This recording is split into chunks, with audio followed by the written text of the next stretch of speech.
Meeting Board of Finance, October 21. If we can all stand for the pledge, please.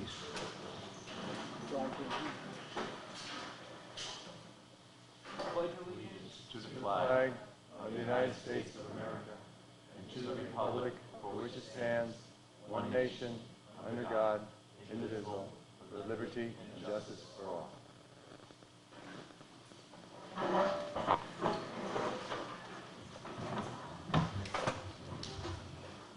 Okay, thank you. Thank you to the board for making our special meeting tonight, and thank you for everyone for being here. Just a quick note, our chairman, Tom Flynn, could not make it tonight because he is home with a back issue that nobody wants. It's a pinched nerve, maybe a disc. He's had it for about a week, so he sends his condolences. But he is barely moving, so we hope he gets well soon and they figure out how to get him up and going. So tonight we have 4 items on our agenda, all related to the Julian fill pile. So number 1 is we'll hear legal issues regarding to the pile. Item number 2 is we'll discuss the bidding process. Item number 3 is we'll hear a financial update on the fill pile. And item number 4, we'll hear a status report from the Audit subcommittee on the pile audit work and an update on the annual audit. Okay? Any questions, comments from the board? Mr. Mayor, any initial comments? No. Okay. So we'll go right to item number 1 to hear legal issues regarding the Julian fill pile. Mr. Lesser? Good evening, Will. Stanton Lesser, Town Attorney. Whatever questions you have, I don't really have much to say, but whatever questions I can answer, I'd be happy to do. Mr. Walsh? Okay. Ms. Marian? Can you just give a status on the arbitration and where we are, timing, et cetera? So, from what I understand, there are a couple of discovery issues still to be worked out, but they've set some hearing dates for mid-May.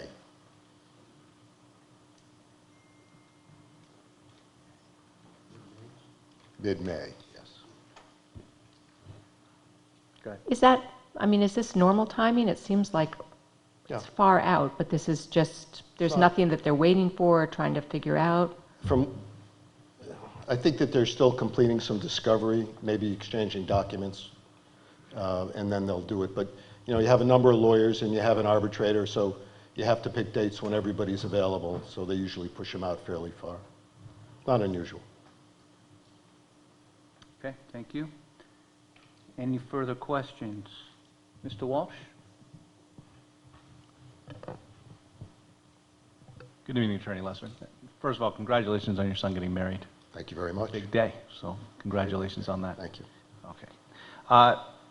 It didn't happen at our meeting on August 26th, but at some subsequent meetings there was talk about some conference call that I'm not, I think you were on, or at least it was said that you were on with our HR director with a state attorney. Do you recall that? No. Were you ever on a conference call with our state's attorney, no, with our HR director and the assistant state's attorney who is evaluating this matter, investigating it? I believe I was. Okay, and what was that about? I'm not going to discuss that. Why not? Because it's not the province of this board to discuss this, and I'm not going to discuss it. Okay, but you thought it was legally correct for you to be on that call, on the town's, with the town paying you as the town attorney? Yes. Okay. I have no further questions for Mr. Lesser on this, but I will be having questions on the other matter, so if he can please ask him to stay for the duration. Be happy to. All right. Thank you. Thank you. Any questions for Mr. Hibson's here as well at this point? From anybody?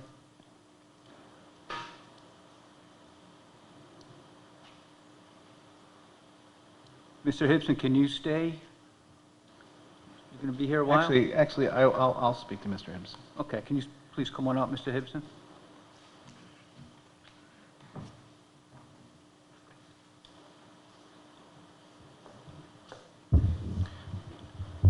Mr. Hibson, you've spoken at the Board of Selectmen, I guess, regarding the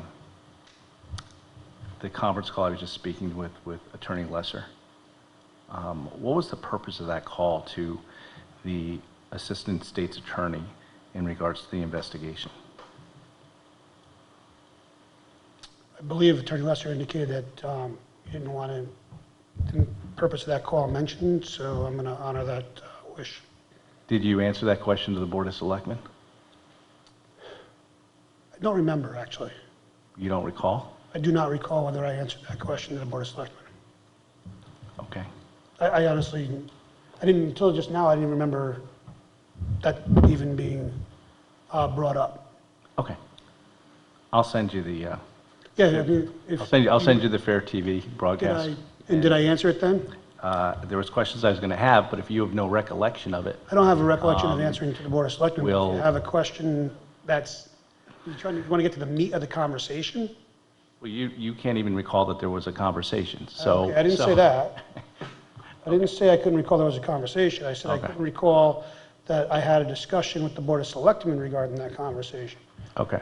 And I just indicated what Attorney Lesser said, but to the extent that if I said something at that meeting, then if you remind me what I said, I'll be happy to address that. I just don't remember raising that conversation in a meeting with the Board of Selectmen. I'm not saying I didn't, I just don't remember doing that. So you recall that there was a conversation with you and Attorney Lesser and the Assistant State's Attorney who's investigating the Phil Pyle situation? Yes. Okay. But you don't recall, or you will not talk about which one in regard to the content of that conversation? No, not unless, no. So you're being directed by the town attorney not to say anything about this, or are you choosing not to say it?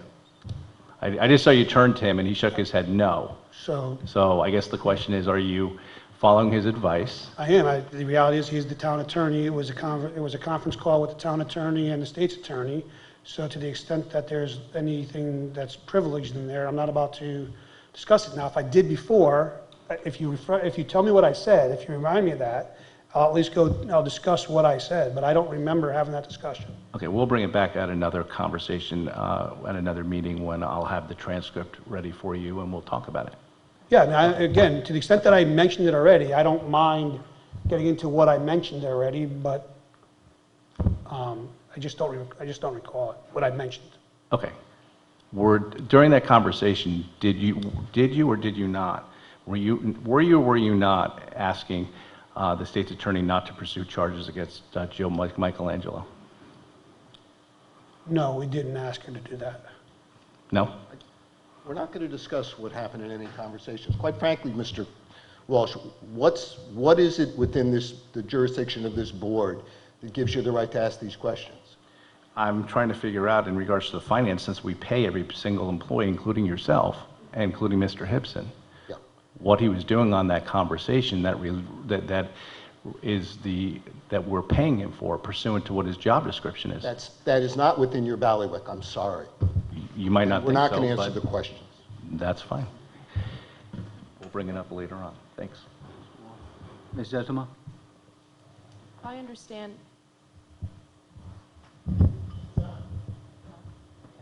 No? Yes? Mr. Hibson, I understand the purview of the Board of Selectmen and the Board of Finance are very distinct. Is that your understanding? That's my understanding. Okay. Were you asked to prepare anything for this meeting with respect to financial matters, which is our purview? I was not. And can you remind us what items or subject matters would need to be taken up in an executive session? Would those be personnel issues, ongoing legal matters, litigation? Litigation, definitely. Legal matters, depending on the topic, and personnel matters, depending on the topic. Okay, so do you know why you're here? Because I don't. I was asked to be here. Okay, so from what I've just reviewed with you, there's really nothing you can discuss. Thank you. Hey, Mr. Chairman. I don't think it's Ms. Sessoma's job to query the witness about why we want him here. He's been requested by this board. We haven't been advised of that. You've been advised of what? You got an agenda, just like we got an agenda. His name is not on the agenda.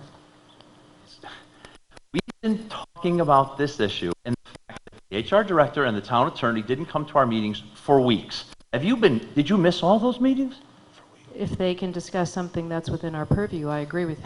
Have you missed those meetings? You knew who was coming tonight, so why are you asking this question? Because It's trying to be political. we're asking him. Because you're trying to be political. We're and asking clever. him Okay. to discuss things that cannot be discussed in. Fine. Let's move on, in a let's meeting. move on, let's move on. Thank you. Mr. Mottola? So I think, I don't think we do have the purview to ask these questions. I think these questions need to be asked by the Board of Selectmen. It's their purview. It sounds like you may have had, I know you've had some meetings with the Board of Selectmen over the last few months, and I just, I agree, it's just beyond our purview. So- Thank you, Mr. Mottola. Mr. Wall? You attended our August 26th meeting, correct? I was at the August 26th meeting, correct? I was asking the first selectman during that, the questioning, whether he had seen anything from the police department in regards to the investigation. And originally to Mr. Flynn's question, he denied that. He subsequently sent an email saying that pursuant to Mr. Flynn's question, he had forgotten that he had. And you were in the room, but then after Mr. Flynn asked his question, which the first selectman seemed to quantify by saying that it was only in regards to public safety, I followed up with another question and more deeply pursued that in regards to whether he'd had any conversations, any at all, or whether at any of his direct reports. And I specifically used your name because I just happened to be looking at you at the back of the room. So the only two names I used, do you recall me asking this question? I specifically said your name. I watched the video tonight.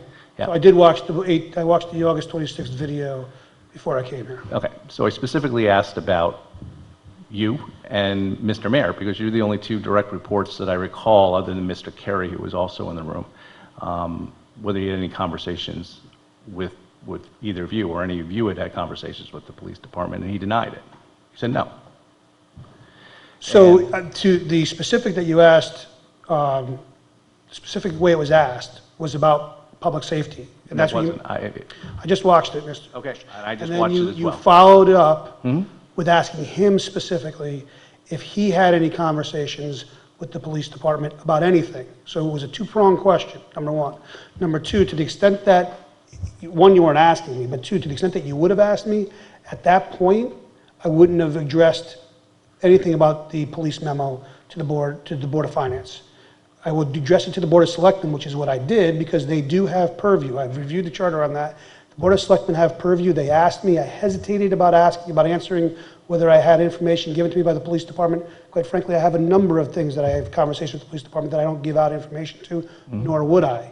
Okay, in that case, when the Board of Selectmen asked me, I believed it was appropriate to answer the questions they did after I reflected at that point. I would not have answered this board had you asked me directly at that point. I would not have, one, you didn't ask me, but two, even if you had, I would not have addressed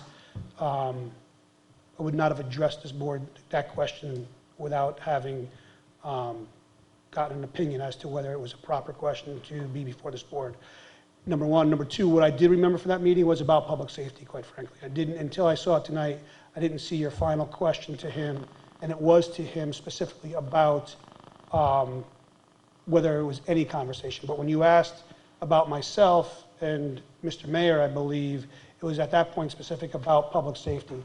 Again, I state to this day, I did not have any information that pertained to public safety in the report that I was given, except to the fact that they were trying to source the material that was dumped in November. They were trying to tie that back to a location. That's the extent of, as I read the report, as it had to do with public safety at that time. Okay, well, we'll have to differ on that, and I'll get the language, and I'll talk to you about it offline. That's fine. Thank you. Okay, Mr. Walsh. Anybody else? Thank you, Mr. Ibsen. Yes, sir. Okay, moving on to item number 2, to discuss the bidding process related to Chris Cadez, Osprey Environmental Engineering LLC, Tie-in Bond, and Julian Contracts. Mr. Mayor, where do you want to begin?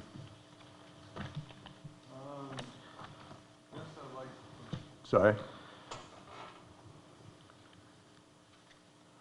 I would like to, if I have a package that went out to the board here. Oh, okay. So there was a,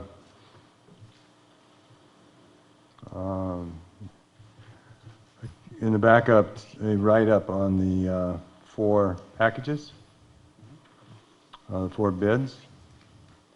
And today there was a couple of emails exchanged between Mr. Mottola and Mr. Flynn and myself, which asked about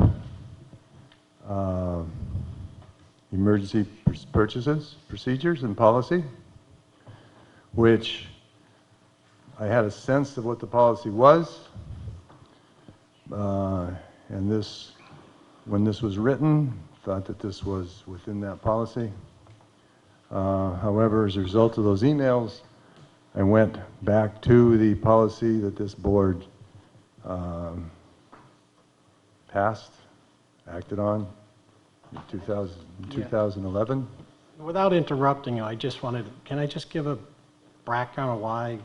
So we got our packet last Thursday, and I emailed Tom this morning, and my concern was I wasn't aware whether we had an actual emergency purchase policy. It wasn't in the packet. I couldn't find it on the website. So I emailed Tom and copied Bob and said, do we have an actual policy that addresses when we have to make emergency purchases, or is it something that's not written down? And that's what Bob's referring to here. Bob, I didn't get any email back from you today unless I just missed it. No, So you didn't. okay, then I'll be quiet and Is this where you want to begin, or do you want to begin with this write-up? You want to begin with this? Well, I'm beginning with the write-up because... With this one right here? Yeah. Well, I mean, I just said I heard you say. Okay. That's the one that says Christopher's name on the top? Yes. Yeah, okay. So basically, the actual policy says, when required under unforeseen emergency conditions requiring immediate response by virtue of, and this is a key phrase, a legal requirement arising under federal or state law or local ordinance, the purchasing authority may exempt one-time only purchases from public bidding requirements. Now, what that implies is, not what it implies, what that states is that there is no emergency unless there's a law that makes the act an emergency act. Now, that was not my understanding until today. When I read this specifically, literally, that's what it says. Now, with that said, at the same time that policy was written, there was also a document developed that was an emergency request document. Now, that emergency request document does not have a space for or ask for what is the law that requires this, that is being cited to require this emergency purchasing action. Now, so the reason I bring this up is because in my document I say that it was properly requested under emergency request. Now, so in thinking about this afternoon, actually late this afternoon, I thought about a couple of, maybe why that policy has not been followed specifically with respect to the written word. And I thought about 2 different specific events that occurred recently, last year or so, last year or 2. One was last Thanksgiving when the library flooded. Now, using the emergency policy as it was understood and has been used generally, what happened was it was flooded, hired a contractor, hired a hazmat team, came in, cleaned it out, limited the damage. Now, that wasn't required by a law, but it's what we did. Then, if you remember also, I don't remember exactly when this was, there was flooding, I think, over the Christmas break. I don't remember if that was last year or the year before last, when the sprinklers broke. Same thing, immediately to get to school. Otherwise, what you'd have to do is send out a bid, and it would take weeks or months. So I'm just reciting my new knowledge, speculating why I think it hasn't been followed to the letter of the law, or the letter of the written word, and so informing you, it's my duty and responsibility to do so. Just a couple background questions. This policy, who wrote it, when? That was written actually when I was on the Board of Finance in 2011, under Mr. DeWitt's tutelage, I think. That's what you just read, that policy, Bob? Yes, sir. I did not write that policy. And so we don't have a copy of that in our packet right now, do we? No, I brought copies if you want. Okay. Can we see it? We don't. We pass them out? Yeah, I never saw that, okay. Okay, so, Mr. DeWitt, do you have a question? Oh, I have a bunch of questions. We'll start with The you. difference, there's a common sense factor here, right? Everyone in this room, if I said, is it an emergency that the library just flooded? I bet everyone in this room would go, yeah, I think that's probably an emergency. Is it an emergency that the sprinklers broke at the school? Yeah, that's probably an emergency, Chris. Is it an emergency that we need an image consultant to help us with the toxic waste issue going on in town? There'd be at least one person in this room would say, no, I don't think so. So, if I had anything to do with this, which I don't think I did, but I'll look at it. Well, I'm just... There's got to be some common sense Yeah, applied to this. I'm not going to disagree with your comments. I'm just giving you some statements of fact. It is up to the purchasing agent, which is the first selectman, who is the one who submitted the emergency request document, along with the purchasing authority deputy, which is Joe Foley. We're both here. I was just giving you background based upon the new information. No, I appreciate that. Does it say anywhere in here that this has to be approved before we spend money? This emergency requisition? No, it just says you can waive going out to bid if you, it's the last paragraph on the third page. Last paragraph, third page.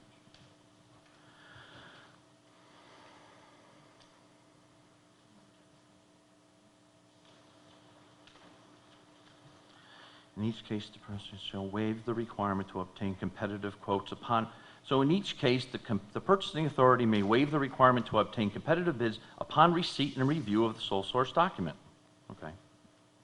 That's not the last paragraph. Let's,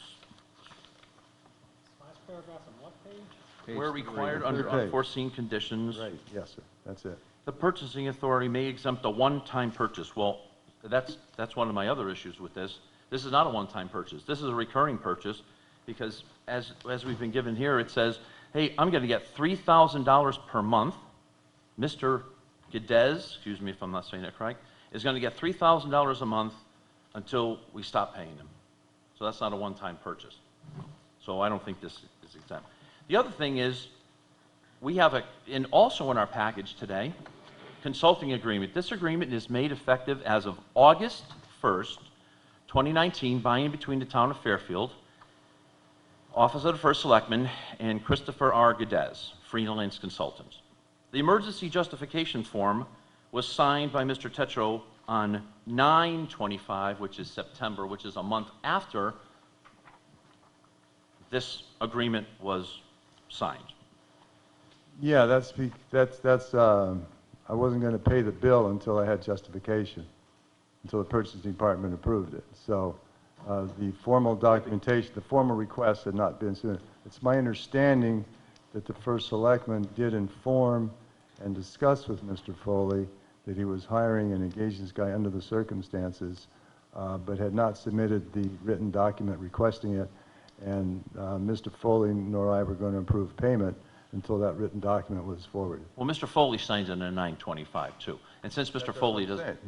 okay, but that's a month, No, that's no, 2 months before That's what I'm or saying. after that we Right, went we into would this not agreement. pay Mr., however you pronounce it. It doesn't matter, that your policy you just gave us 5 seconds ago says that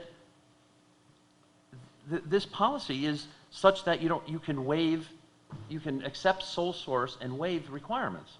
Doesn't say anything about paying. So Well, this you- should you- be what- accomplished before. Well, no, Go to an once you, agreement. once you, no, maybe I'm not explaining this well. The document says, We never found. and again, I cannot explain the part that's not my part, okay? Let's try to be a little bit clear on that, all right? The document says that you waive bid. That means you can enter into an agreement. A sole source agreement. Right, that's what it Right. says. Okay, Yes. so that's what the first selectman did, okay? But he did that, he communicated that to Mr. Foley, but then the bills came in, and the first selectman's office had not submitted the written documentation request. There had been an oral conversation, as I understand it. Mr. Foley nor I were going to approve payment until the written request was submitted. And then when it was submitted, and apparently, not apparently, per Mr. Foley, it concurred to, agreed with what the comments that Mr. Tetro said in the beginning, where they had agreed that it was, from their perspective, an emergency situation to get this information out. And so that's when he submitted it. The contractor that helped us restore the library back to order, was a PO ever let to them? Was it PO ever that? I'm sure it was eventually, and obviously we had to. Why haven't we let a PO that would go through the Board of Selectmen to Mr. Geddes, since it's now, Well, why go through the Board of Selectmen? that's why we haven't, because it would have to go through the Board of Selectmen? Well, contracts generally do not go through the Board of Selectmen.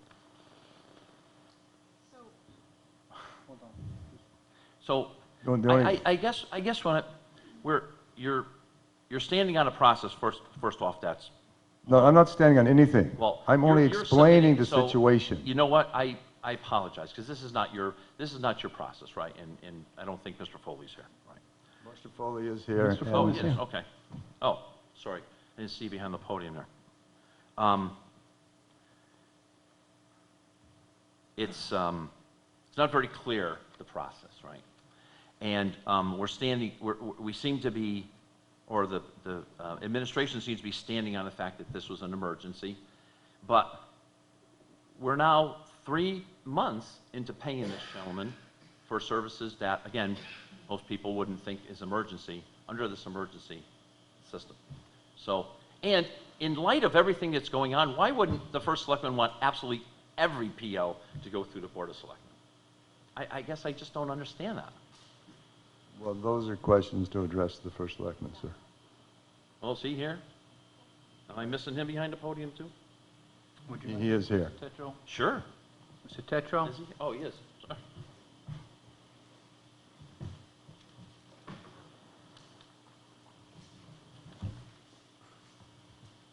Good evening.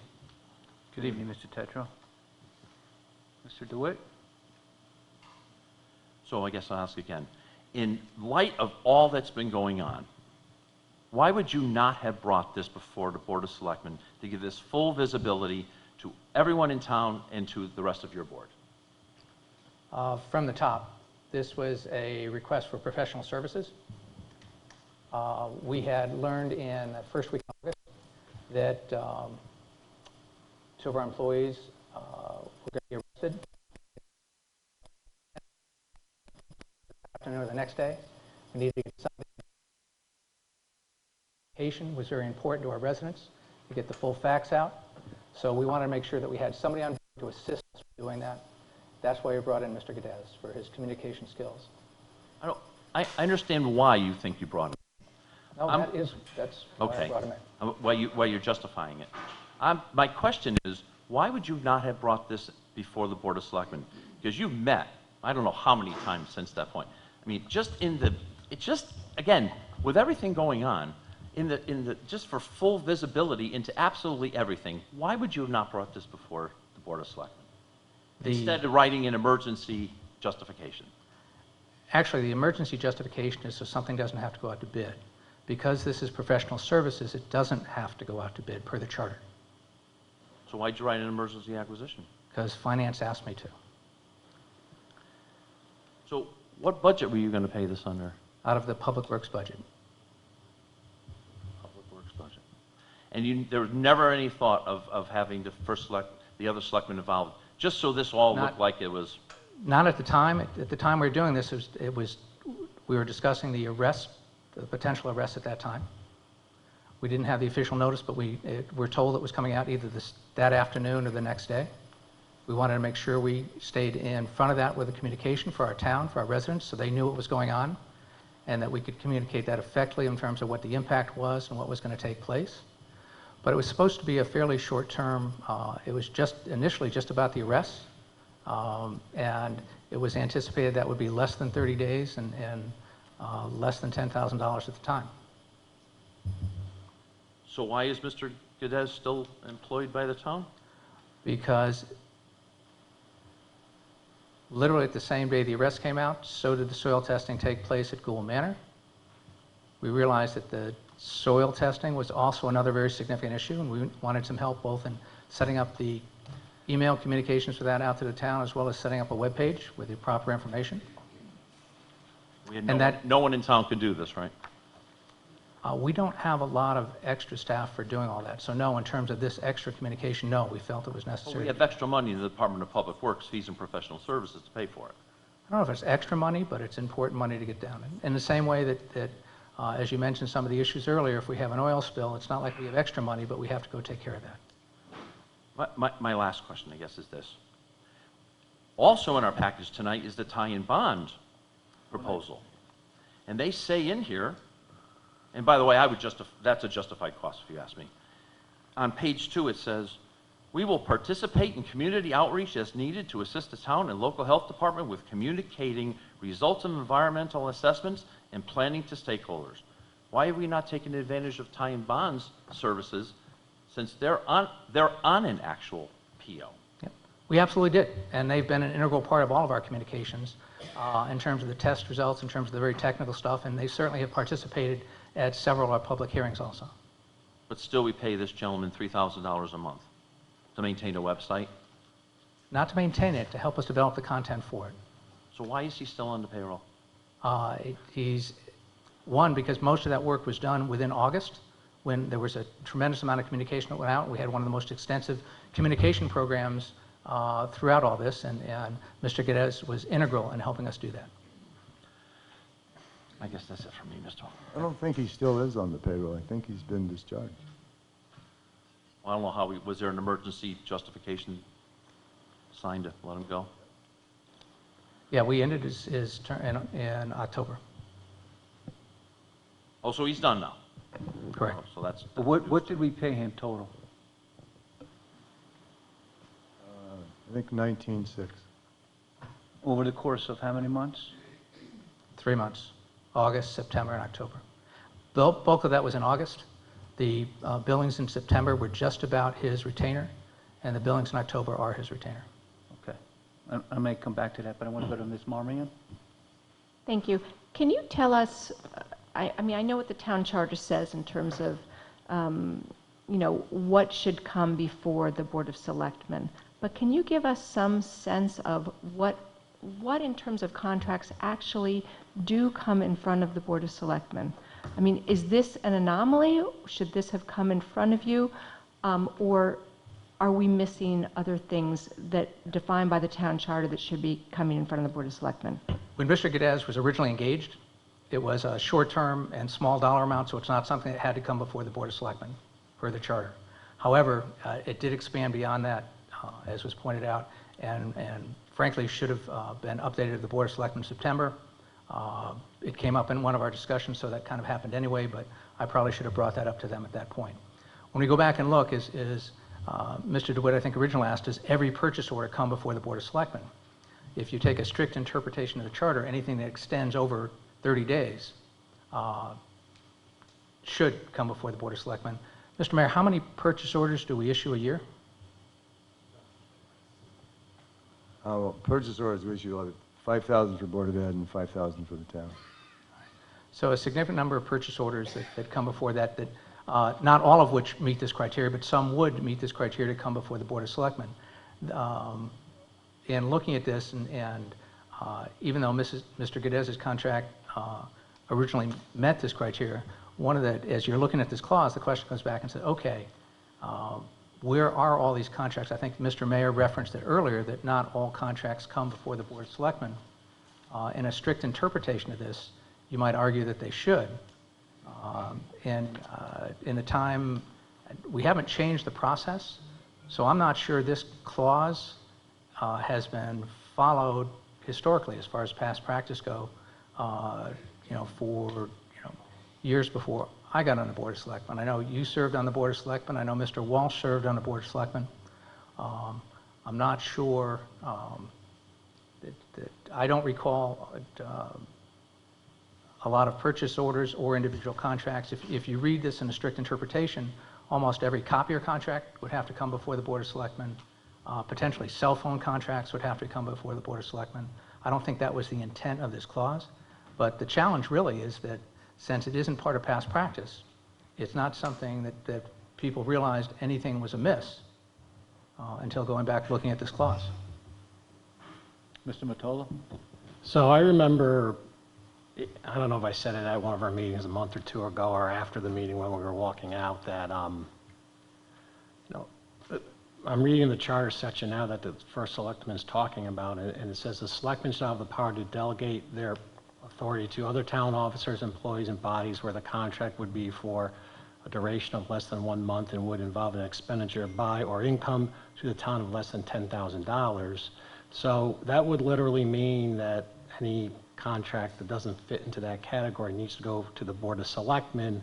And so then I think I was saying to one of you guys after the meetings, like, I know, for example, DPW, they contract with snowplow, vendors, outside vendors, and we contract with outside companies that maintain our parks and lawns. I'm sure those contracts are over $10,000. I don't think they ever go before the Board of Selectmen. And I guess my point is, we kind of need to button this down in some way because, and I don't know if it's through charter revision or ordinance or something, but it's Here's my thoughts on that. You yeah. need to follow the charter or change the charter. You're right. I don't disagree with you. I'm not saying otherwise, but apparently for years we've been not doing it this way. And hey, I'm the charter guy because this is what I do for a living and my other job, and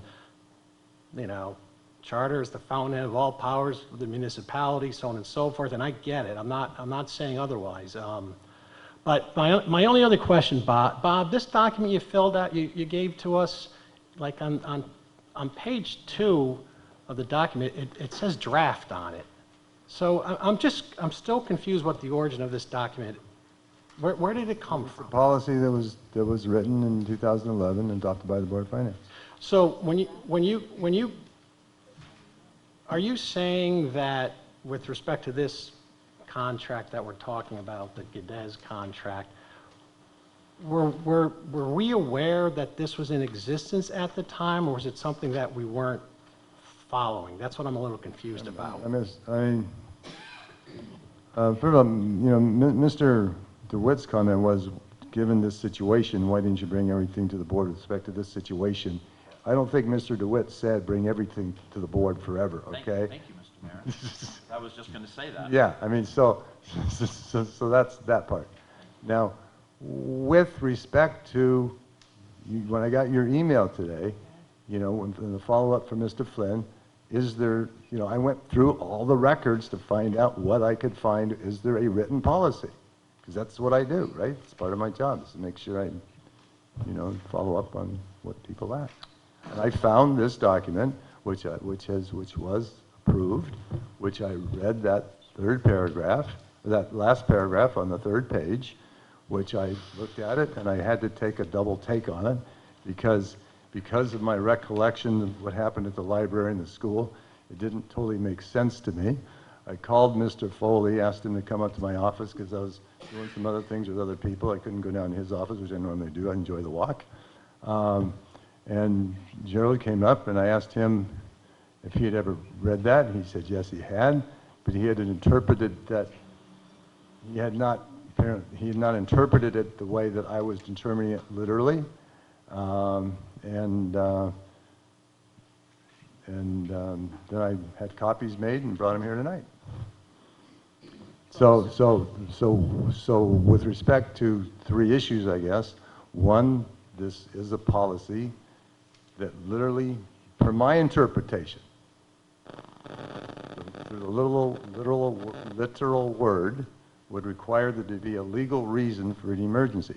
From my, to use Mr. DeWitt's term, practicality, that I would not want a policy like that because it would work against the town with respect to the schools, the library. If a tree falls down in front of somebody's yard on a cul-de-sac, you know, there's no law that says you got to take the tree away within 24 hours, right? So I think, you know, back to the policy itself, I think it's, so the policy has been interpreted when there's been a reasonable emergency. The first selectman, based upon his thought this was a reasonable emergency, and Mr. Foley, listening to the first selectman, agreed. So my understanding is if a department head believes that there's some type of an emergency, that they make the request to the purchasing director, and is it up to the purchasing director to say yay or nay to that request? Well, the purchasing director is the first selectman. Okay. Gerald Gotcha. Foley is the deputy purchasing director, and I work on everything, right? So All right. basically, you know, if it were not the first selectman making the decision, then the first selectman would be approving the decision. All right. And you think, just for the first selectman, if I heard you earlier, did you say you thinking back that it probably would have been a good idea for you to go to the Board of Selectmen once the Geddes contract became more than this short-term arrangement or contract that you just testified about or just spoke about a few minutes ago? Yes, I mean, when this kind of expanded on the scene at the moment, we were very focused on field safety, child safety, getting the communication out, and that was taking up our full attention. And going back, looking at that come September, and certainly when my fellow Board of Select members raised it, it certainly would have been a better idea to bring it to them at that point if you kind of were conscious of all of that and not focused on the project at hand. Thank you. Mr. Tola, Ms. Claire? So something changed here along the way, and I'm not fully understanding why. And because when I was first finance, back when we were doing all the emergency buildings, finance was called in quite often for emergency funding, and we, on a day's notice, would have to show up to come approve money for these projects because it was deemed an emergency, and I'm sure John probably remembers that because he was on the elementary building committee.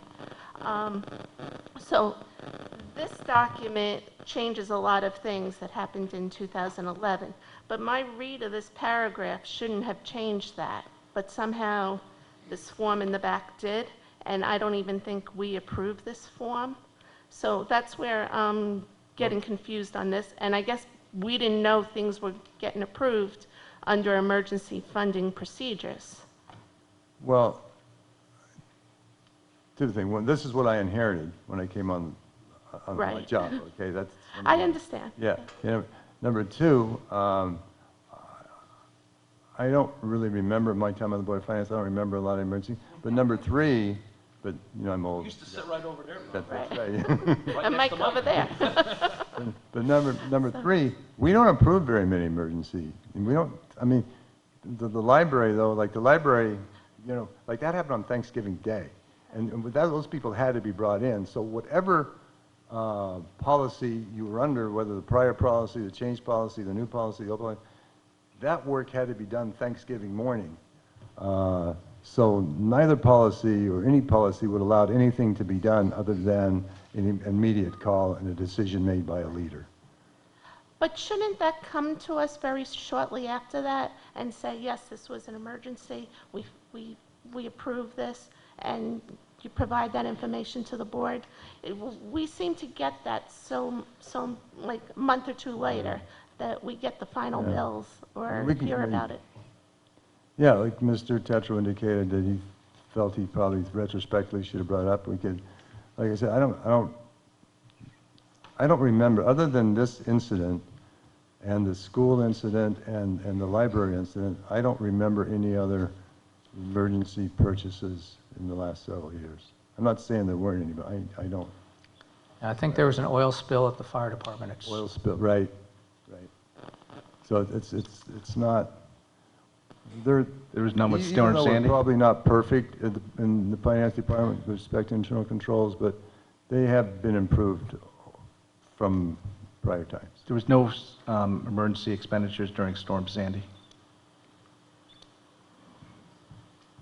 Pumps. That's a question. Yeah, I know. I'm thinking because we did, Yeah, I believe there were. you know. There had to have been, right? We hired people Biggest to. storm in the town's history, pretty much. Maybe bar one. Well, a lot of that was Yeah. done, I'm sorry, I didn't mean to interrupt. That was 2012? Storm Sandy? But we're Yeah. describing. Yeah, I said the last couple of years. That was 7 And I years don't want to go ago. down the path of talking about every emergency to town. Yeah. Okay, because everyone understands that if we have a true emergency, you need to deal with the issue, and then you come back and explain it, right? Okay, Mr. DeWitt? So, after having a chance to read this, this was one of the efforts that I worked on with Ms. Holland, because what triggered this, there were two events that triggered this. One, we were rebuilding Stratfield School, and the boiler blew up, and we had to come in, and I said, well, this is never happening again. So we drafted this. But I think there was Chris, also because of internet activity. oh, no, there were a couple different things, Yeah. right? Actually, because before we enacted this in 2011, there was still a requirement for the town to post everything we were going to buy in the Fairfield Citizen or some other local newspaper, and I said, we can't do that, so we changed this to the internet. So Chris, this was enacted then? This was enacted. Okay, because it and says voted on. draft on it. I just want to make sure we, This was- board enacted. I don't know if that, yeah, I believe it was. Okay. And It the was. third thing was, Dr. Title at the time was trying to buy books through a consortium, and we added the consortium in here. But there was, the intent of this always was crisis, like the library is a perfect example, crisis, spend money, report. This didn't happen. Mary's right, the intent was always that, you know, and there was always the intent that there was common sense going into this. Right, totally agree, yeah, and the last three issues, I mean, I don't remember when we reported on the library, when we probably did report on the I library. think you reported on the library like the next month. Yeah, probably reported on all of them. This one got reported on, not by myself, but it came. Well, the last, as you said, on the second page, that last paragraph explains when to use it. Right? Right, but like what Mr. DeWitt's saying, there's times when you're going to use it anyway, like the library. Right, but that's what it says, unforeseen emergency conditions requiring immediate response. That's, I would say the library falls under that. But that clause that says arising under federal or state law, there's no federal or state law that requires the town to fix the library. This has to be changed, this language. I Yeah. agree. So that's what I'm saying, too that's why I was restrictive, surprised If by you it. take that out, Yeah, then it's right, yeah, so we could take a look Right. at this at another time. yeah. But what we're speaking to does not fall anywhere near that last paragraph. Agree, because there's a common sense And factor. that's between the board Just a and the point. administration. Right? We agree with that? That it does not, though. That's not my decision. That's not for me to agree or disagree. Well, do you have to approve this? No. Right. Purchasing does. Mr. Tetro. Mr. Foley and Mr. Again. Purchasing Tetro. authority. Two separate, I think, types of issues. That policy explains when you don't go out to bid. Am I correct? Among other things, yes. Okay. What we're talking about with the communication consultant is professional services, which doesn't have to go out to bid under any circumstances. Unless it goes over 1 month and $10,000? Correct. Okay.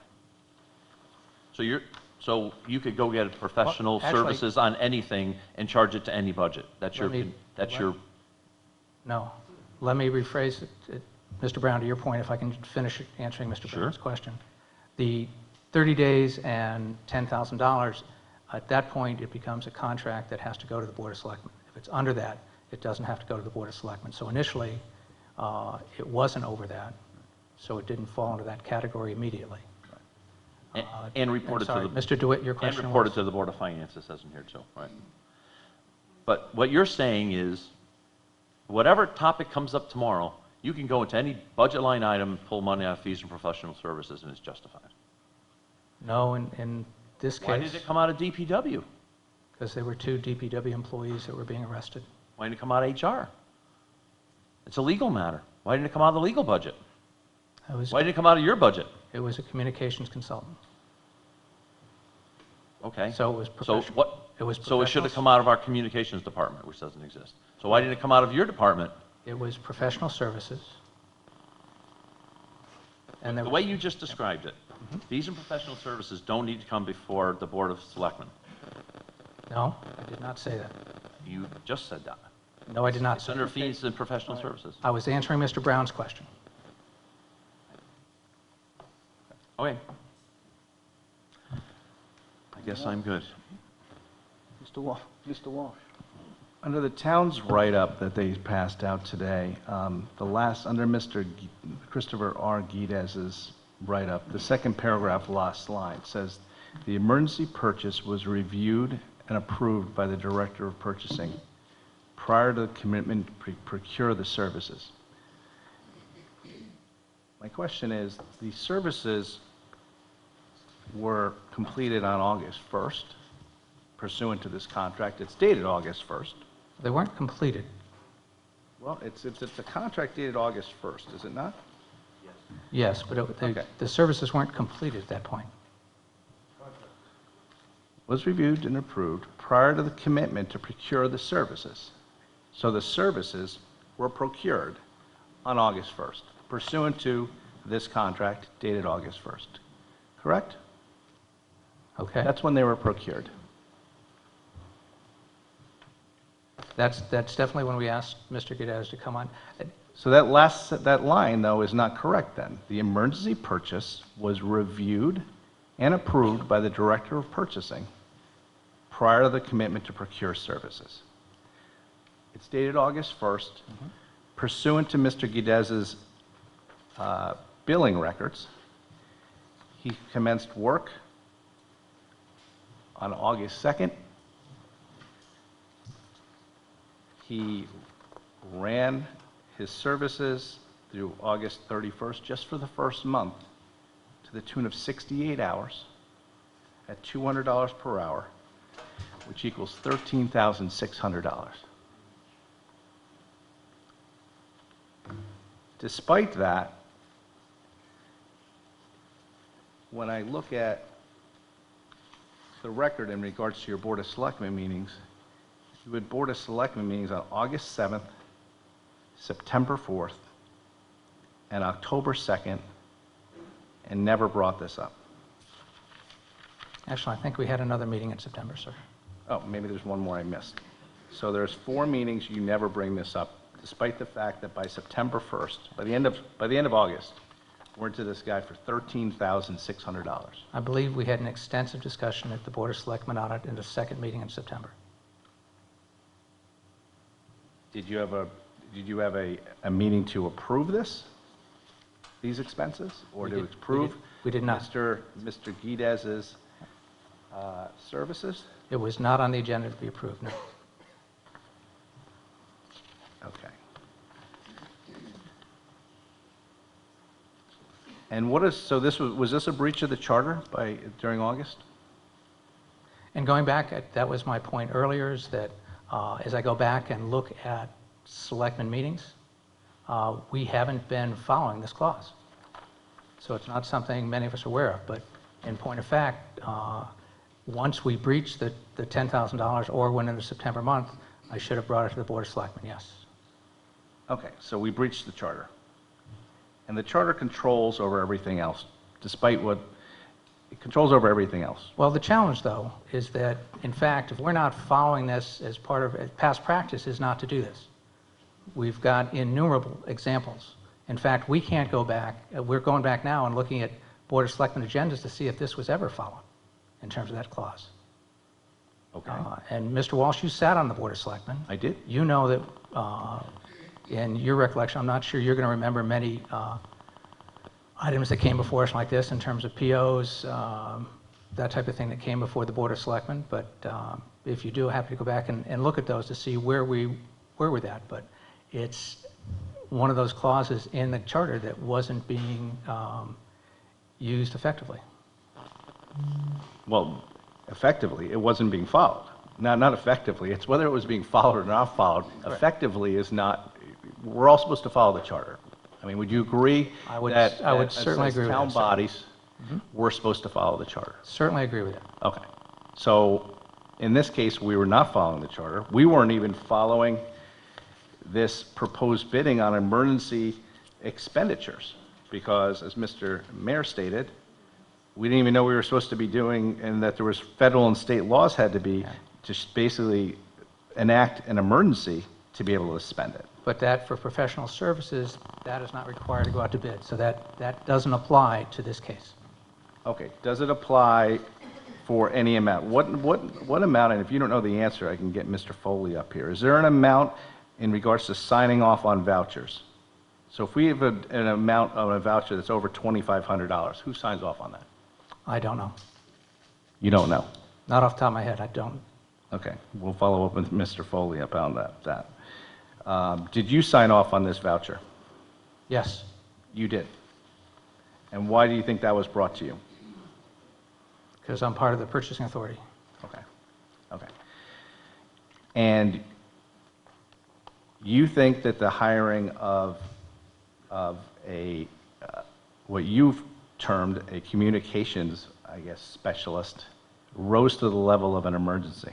Communications consultant because of the urgent time need, yes, sir. Okay, but there's been plenty of other things that have happened in your administration, including Storm Sandy, where we haven't needed a communications specialist, correct? Correct. Okay. And Mr. Guides, let's talk about that for 1 second. How did you find Mr. Guides? He's somebody that I know. Okay, so you've He's a known him personal for- contact from that standpoint. He's a personal contact. All right. Are you aware that Mr. Guides has his own LLC?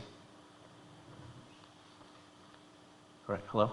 I'm going to say yes. I know he has a firm. Yeah. I don't know what the actual incorporation is, whether it's an LLC or some other form. Okay, it's really not that hard to find, because when you Google him, his company comes right up. Okay. It's G7 Reputation Advisory LLC. And this is from his website, and it talks about what he does.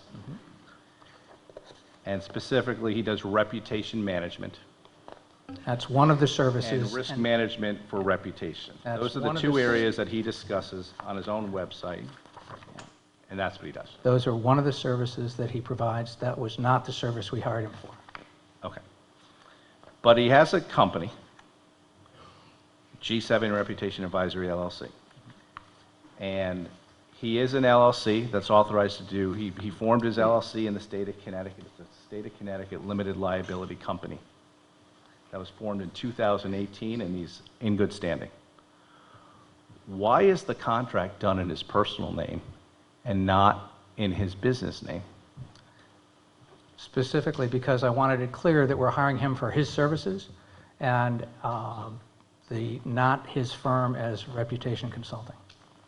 Do you know whether he has any other members working at his firm? Because his business address is his home. Yep, I do not. And so you don't even know that. But we're hiring a guy who has a company. It's not a guy, he's a professional. We're With an hiring a extensive gentleman background in who's in the communication. business of reputation advisory.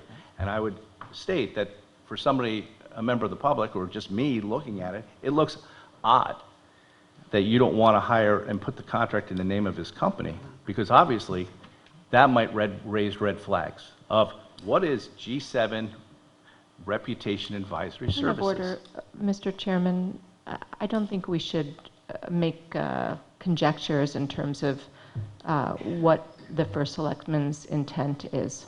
I'm in the midst of questioning him, and that's right. I want to know why a guy sets up a gentleman sets up, a professional gentleman sets up a company.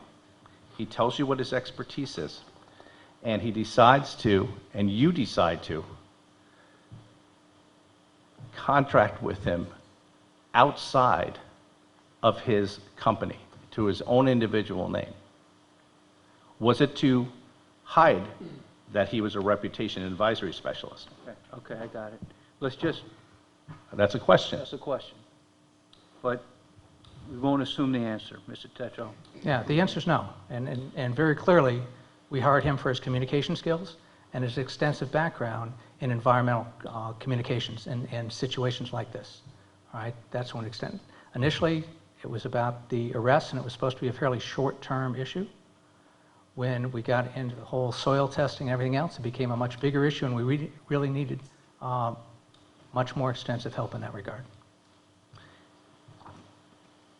Bob, did anybody in finance research who's those? I know you guys have to do background searches to make sure we're not paying false vendors and things like that. Is anybody in finance, you or anybody, do any type of investigation on who this guy was and whether we were paying the right company, getting the right tax ID number and things like that? No, we got the contract, and we knew he was doing the work. But you know that he's with a company, correct? He's his own company doing this? I know that now. I did not know it at the time. I will tell you, and on the 26th of August, we also received an update on the fill pile numerically. And Mr. Guides' name is listed as an environmental consultant under that heading. Yeah, I did not Correct. compile that list. Yeah, Did you look at it? No, I did not. You didn't review that? No, I did not. Okay. I can tell you how that happened. Yeah. If you want. Basically, the person in my office who does that work is the internal auditor. She put together the schedule of the costs. We were updating the Board of Finance with respect to the cost of all the activity related to the pile. And Julian, she brought it to me. Christopher's name was not on the list. I said, hey, they've hired another consultant. Get his name, and add him to the list. She did that. The document was completed. It went over to Jane Carpenter to be distributed to this board. I did not re-audit the document. So, and I guess Ms. Saxel did not read the contract, and I knew at that time what he was doing, but I did not relate that to her. So that was a screw up by my department. Okay. I take you for your word, Mr. Mayor. Thank you. You've normally told the truth to us, so I have no reason to doubt that. But it just makes it odd when you see a Mr. Guides' name, because obviously if we would have seen a name such as G7 Reputation and Advisory LLC, it certainly would have gotten questions. I understand what you're saying. Do you remember working, Mr. Tetro, with Mr. Guides on August 12th in regards to near-term and mid-term communication strategies? Working with him, not on it. If you ask me what I did on August 12th, Okay, but you received an email with a PowerPoint presentation where it went over things you should say if Ghoul Manor came back showing that it was contaminated. And then the next page was what you would say or how the administration would handle it if the environmental testing showed that it was clean. And on the page that talks about what would you do if the testing results came back as clean, it states, and I'm not sure whether it was you or any of the other people on that email, that you would basically use your surrogates to go after the people who had made the initial complaints. Mr. Walsh, I'll let you know that that email says clearly in the subject line, that was for discussion purposes only. I'll also let you know, if you look at that PowerPoint, on the very title page, it says draft. That may have been in there. That's not what we asked. That's not what we contracted for. And 20/20 hindsight, go back, we did not do that. We used Mr. Geddes for his communication consulting and for his help in setting up the content for the web page. He performed a very valuable service in a very, about a very serious event, and we brought in the skills necessary to make sure we are communicating effectively with our town. I'd like to believe that, but I did see that people, like Miss Kerry, were attacked for certain reasons. And I will tell you that, Sir, unless you can... did it. that- I'm in the that is- middle of that is talking. totally- Can I finish my question? No, not when he makes a Wait, charge like that, Mr. Brown. That is a violation of Robert's rules, and that is totally uncalled for, No, all it's right? And I, Okay. It is. all right, unless he has a specific of where Ms. Carey was attacked by a surrogate that was authorized by me, that's not the case, and he's making a careless, reckless speculation on that part. That is uncalled for and is not worthy of this board, sir. Not worthy of this board. Okay, Yeah. Make sure you got that headline. hold on. Hold on, hold on. I'm in the middle of the question. Wait, yes, hold on. Let's just stick to the questions in regards to the topic at hand, which is the bidding process related to Mr. Chris Geddes. Yeah. So in regards to that same PowerPoint where it said on there that you use surrogates, yeah, so and that's where I'm getting to. Whose words were those? Were those Mr. Geddes' words? I believe he compiled the PowerPoint, yes, sir. Okay. Well, don't you believe that looks kind of political when you say something like that? Like he was expanding past what he was being hired to do? He was supposed to provide communications. I don't understand how and maybe you can explain it to me, how by saying something like that, you basically are saying to go after Okay, hold on, okay. to go after taxpayers of this town. Okay, so That this is- was That is written, outrageous that you would suggest that. That is not what that says. That was not what I agreed to. That was not what we asked him. The fact that he put that together doesn't mean we accepted it, certainly doesn't mean we used any of it. And if you go back and look at the emails, at the web page, you can see the quality of work that was done and the communication that was done. Did you ever send him an email back saying, I'm not authorizing you to do that? Or, that's not the way we do business here in Fairfield? We had that discussion in person. You did. all right, Mr. Walsh, let's move Well, on. good for you.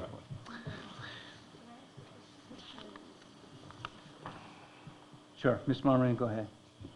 So maybe it's more of a comment than a question, but it's my understanding, and I worked as a communications consultant for many years, and what I would do is I would put together basically a menu of options for people to choose from. When I went in and presented a proposal, I would say, these are the services that we offer. We do this, we do this, we do this. Let's have a discussion and talk about, what do you need? What does the town need? That was a starting point. It wasn't, this is the proposal and this is what you will do. It was a starting point for a discussion.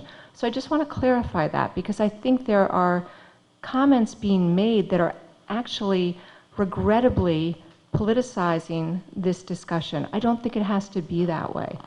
I'd just like Mr. Tetro to kind of clarify, is that what happened when you got this email or you got this PowerPoint and you had that discussion? We sat down and focused on what we needed from Mr. Geddes, which was the communication help and setting up the webpage. There may be clients of Mr. Geddes' in other areas that use more services than we did. Those were not what we contracted for. Those were not what we asked him to do on our behalf. Okay. Can I just jump to Mr. DeWitt? I'll Sure. come back to you. Mr. DeWitt? Just getting back to the justification, you just made the statement that Mr. Geddes had an extensive background. Can we get the list of what that extensive background is? You have extensive background data on environmental services was your quote. Can we get that? Because it is sounding like this is a personal acquaintance, and the process does say, you don't have to wait, but you just can't hire, and I'm not saying you did this, but you just can't hire someone off the street because it's convenient, so. All right, so what are you asking for? I think it's a rational thing to ask to justify number 4, which is the vendor had professional expertise in this area. Okay. Please. Can we get that? Thank you. Mr. Mottola? Just to clarify, how many people are work in your office right now? What's your staff consist of? 2 full-time and 3 part-time, and myself. Okay. And when all this was happening, Mr. Carey was also running the DPW and Conservation Department, Correct. Okay. All right. Actually, that all happened right about this point. This is Around that same time? this timing is right when Mr. Michelangelo is put on leave. Okay, Mr. Mottola? Ms. Zezima? Well, that was my question. So we're a town of 61,000 people. As I recall, your chief of staff was reduced from full-time to part-time. Is that typical? Not in towns our size. Is there a precedent here where that was a part-time position at any time? Not going back a lot of years. Okay, so it I would have... don't know when that position started exactly. I believe maybe under Selectman Durrell. Okay. I would also say, using Mr. DeWitt's criteria, when you have 2 people in public works arrested, considering their roles, the superintendent, the director, and the allegations against them, and the potential consequences of those allegations, I consider that an emergency. Want to poll the room? Okay. Let's, yes, go ahead. I think I take Ms. Zesima's point, but I'd also add that this was compounded by a potential public safety issue, which in my mind, there is nothing more of an emergency than the public health and safety of the residents of this town. So I think, again, I don't agree that we should pull the room, but these were 2 things coming together, 2 ahead. You didn't have necessarily the staff, and you needed to communicate with the residents of this town and assure them that steps were being taken. So in my opinion, this was justified. You needed to get out ahead of this as opposed to being behind the 8 ball and people asking questions without getting answers. Very correct. Thank you. Okay, thank you. Mrs. Leclerc? So just to follow up on what they just said, if it was such an emergency and it was such a bad situation, how come they weren't immediately suspended? Who's they? The 2 people arrested. Mr. Bartlett had already been suspended. Okay. Not immediately, I don't think. No, Mr. Bartlett had already been suspended in July. And Mr. Michelangelo was suspended that Monday or Tuesday. So just at this time when we brought Mr. Geddes in, correct. Seemed to take a while, if I remember correctly. Yeah, it didn't. It happened as quickly as it could. Okay. And then I just wanted to go back to when you were discussing the terms of the contract. In paragraph 4, it talks about the term, and the term of the contract was through November. And so if I do the math correctly, 3,000 times 4 months is 12,000. So shouldn't that, you knew it was going to be $12,000 right from the beginning. Shouldn't that have gone to the Board of We Selectmen? terminated the contract before November. I didn't expect it to at the time. That allowed for that. I didn't expect it to go that far. It definitely did when work expanded in August. So it definitely went through September, and we just finished up the October retainer. But you signed a contract that was for 4 months. So to me, that a contract is a contract. Well, we have a termination clause. We can end it sooner than that. Okay, but Okay. So let me just make one point. I'll go back to Mr. Walsh. We could argue all day, have different opinions about whether this gentleman was needed or not. But the fact is, once it went past the 30 days and the 10,000, it needed to go to the Board of Selectmen. If that happened, we would not be having this conversation. Mr. Walsh? You had your hand? Oh, yeah. Yeah.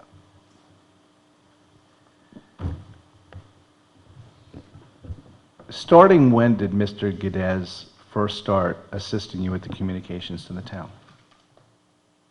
I think you have a record of his hours there. You quoted August 2nd earlier. Okay. So when you first started reporting that the soil was contaminated, he was involved, correct? Yes. Okay. Because I know you said you hired this firm because you wanted a professional to make these communications to the town. He hired an individual, not a firm. That's correct. He hired an individual who happened to have a firm. He hired an individual, not the G7 firm, so just get that correct. Yeah, but he's a sole member LLC, it's his firm. Okay, so Whatever. we made that point. Okay, Yeah. you hired a guy. We hired a guy, not a firm. That's what it says in the contract. Gentlemen, Yeah, we're good there. yeah. And starting with the first communication regarding the contamination, when I read those, I didn't really understand what you were saying, or I guess he was saying, since he wrote them and you approved them, is that correct? They were a team effort. We had Brian Carey, Sands Cleary, and myself all involved in helping put those together. Okay. In the billing records, the name Nancy comes up. Who is Nancy? Nancy Carberry, my chief of staff. Okay, I just want to be clear, because he doesn't use her last name, so I just didn't know who Nancy was. And I also wanted to make sure it wasn't Miss Lefkowitz, so you've cured that. But what was interesting about it is when you talked about contamination, you never used what was contaminated in there. You would attach reports that sometimes were like 70 pages long. And the public was, and I, was left to go through those reports line by line to figure out what levels, what was contaminated. You did not state. I don't understand why you weren't upfront and just say that there was lead, that there was barium, that there was other contaminants, as opposed to making us all go through those who decided to do that, to find out what was above residential levels. What was your thought process in regards to that? I'm sorry, you want to edit the emails we sent out in August? Well, I just didn't understand why people weren't being open up front about it. Just say, we have found these contaminants right in the body of the email. It just didn't, it seemed to be more written Point of order, by a Mr. public Chairman. relations How does this person. apply to our agenda item? I'll tell you how it applies to the agenda item. I'm asking questions in regards to the contract, what his services were, and that's what I'm asking. And his relationship with the first selectman and how they ran business. Because I'm hearing that they wanted to have clear communications, and I don't think they were very clear. Something we were paying a lot of money for. You didn't understand what you read? 19,000, no, not when I read the body of the email. It seemed to be being hidden.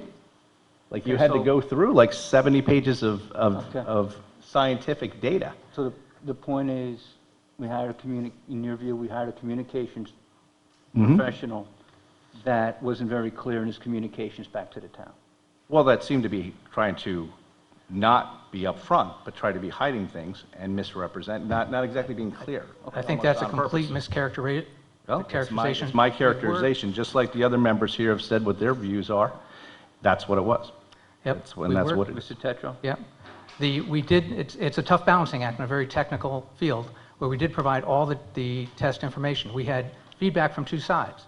One is when we provided the details of the test information, we got feedback that it was, as Mr. Walsh said, you've got 20, 30, 40 pages of details here and it's not clear exactly what it's saying, but that is what the test results came back as.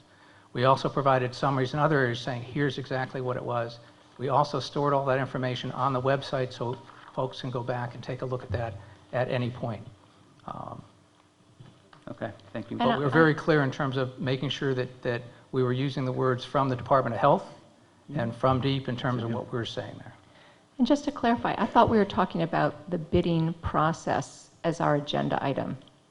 That's my understanding. Whether or not you agree with what was communicated, I don't believe is what we're here to discuss this evening. Well, getting to a bidding question, the consulting agreement, which you thought was for a very short time. It was basically to communicate about 2 arrests that were supposed to come up. But when you signed that on August 1st, when that was your sole intent, why would you possibly sign a contract that went through November 30th? If it was so limited in scope that you didn't think that we'd really almost get past a month. Because we had a termination clause in there that would allow that to go forward, and at that time, we knew it was very significant. We did not know everything was taking place, and we might have, I envisioned bringing Mr. Geddes back from time to time if need be. And The problem with that is that you cost the town in the negotiation of that contract $3,000, even if we went for basically day one, because once we got into it, there was a termination clause that had required you to give 30 days notice of the termination and pay him for the 30 days. So you're Just doing to a retain. short-term thing that you just think you need to get some communication specialty out of him for these 2 arrests, but you sign a contract that goes through November 30th. It makes no sense. Because automatically, after you get past the first day, that's going to cost us $6,000. Because once you get past, let's put his first day, August 2nd, we got to pay him for October too. Because you paid him on September 1st. You got work done, so say you wanted to cancel him on August 3rd, you have to pay him anything he's due within the next 30 days, which is October 1st retainer agreement, payment of $3,000. So therefore costing us another $3,000, so a total of $6,000. I don't understand it. Do you have any way you can make me understand that, when it was just such a limited amount of communications you wanted him to use, using your own words, you said it was a limited purpose until the fill pile blew up? well, the fill plow blew up right about the same time. So that hit on that, I believe that Wednesday morning is when the deep inspection at Gould Manor took place. But the contract you signed, you didn't know the fill pile was going to blow up on August 1st, unless you're telling me that you did. I did not. Okay, so you did not. So you're automatically buying 2 months' worth of services for something that was supposed to be limited to, hey, we have 2 employees that were arrested. It seems, it's hard to believe, actually. Thank you. All right, thank you, Mr. Walsh. Anyone else on Mr. Geddes? Okay, moving on to Osprey Environmental Engineering. Mr. DeWitt? Just a quick question. So we have the, what do we have? A letter from Mr. Bartlett, scope of services, fees and schedules. This was a fairly important thing we were asking Osprey to do, right? We were asking them to do a Phase 1 environmental site assessment. How long did it take for us to get on contract? Did we get on contract for this? PO in the contract?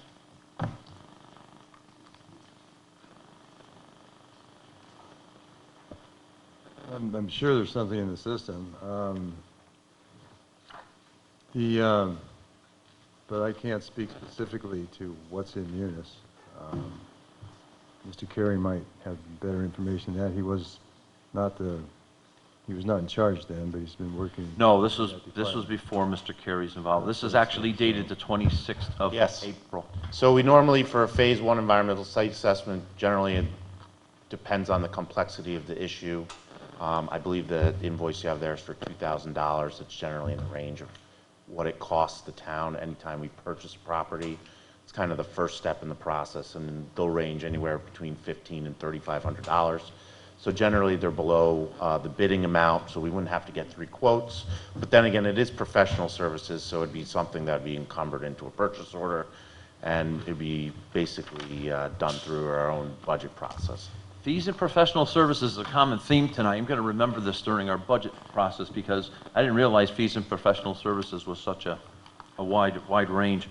But this was an important thing, but we didn't, and again, this is not for you but we didn't do an emergency justification for this. No, there wouldn't have right? needed to be one. It's $2,000 to go do it was in response to a lot of the questions that were coming up back when we were initially having these fill buyout discussions before any of this, the dumping that had taken place in December 2016. So there was a lot of questions that were being brought up by the Fairfield Beach Road Association when we started first having our meetings back down at the Fire Training Center in, early September, August 2016. That was in response to the initial requests to kind of get an understanding of the history of the property itself, even beyond the Julians taking over the site. So that was really looking at the impetus of, what is on that site, how did that site operate historically, and what could be the potential impacts from an environmental perspective. So because of the value, Mr. Bartlett, who addressed the note, and Mr. Michelangelo, who accepted it, could pick anybody they want because it was $2,000. Well, they would look at it basically, yes, they could pick anyone They could I pick want. yes. anyone they wanted. Normally it would go off pricing. Generally when I do open space purchase, I will get 1 or 2 quotes, which they could, but for something that is relatively small in its scope and straightforward, $2,000 is a good price for that type of service. Osprey Environmental has had a long history of working for the town for kind of one-off services. So yes, that would be absolutely appropriate. Okay. Thank you. Any other questions on this bidding process or contract? Okay. Wait, I do. I have a couple in regards to this one. Mr. Carey, I know you're new to this position, so all this stuff I'm probably going to ask you happened before you. I've done it before in other towns and here, so I understand I it. just kind of want to apologize to you. Maybe you know the answers and maybe you don't. So we hired Osprey, and was Osprey used by Julian Enterprises? So at one point during the process, Osprey had always done our stormwater monitoring for the entire industrial site, which is required under the DEP stormwater monitoring.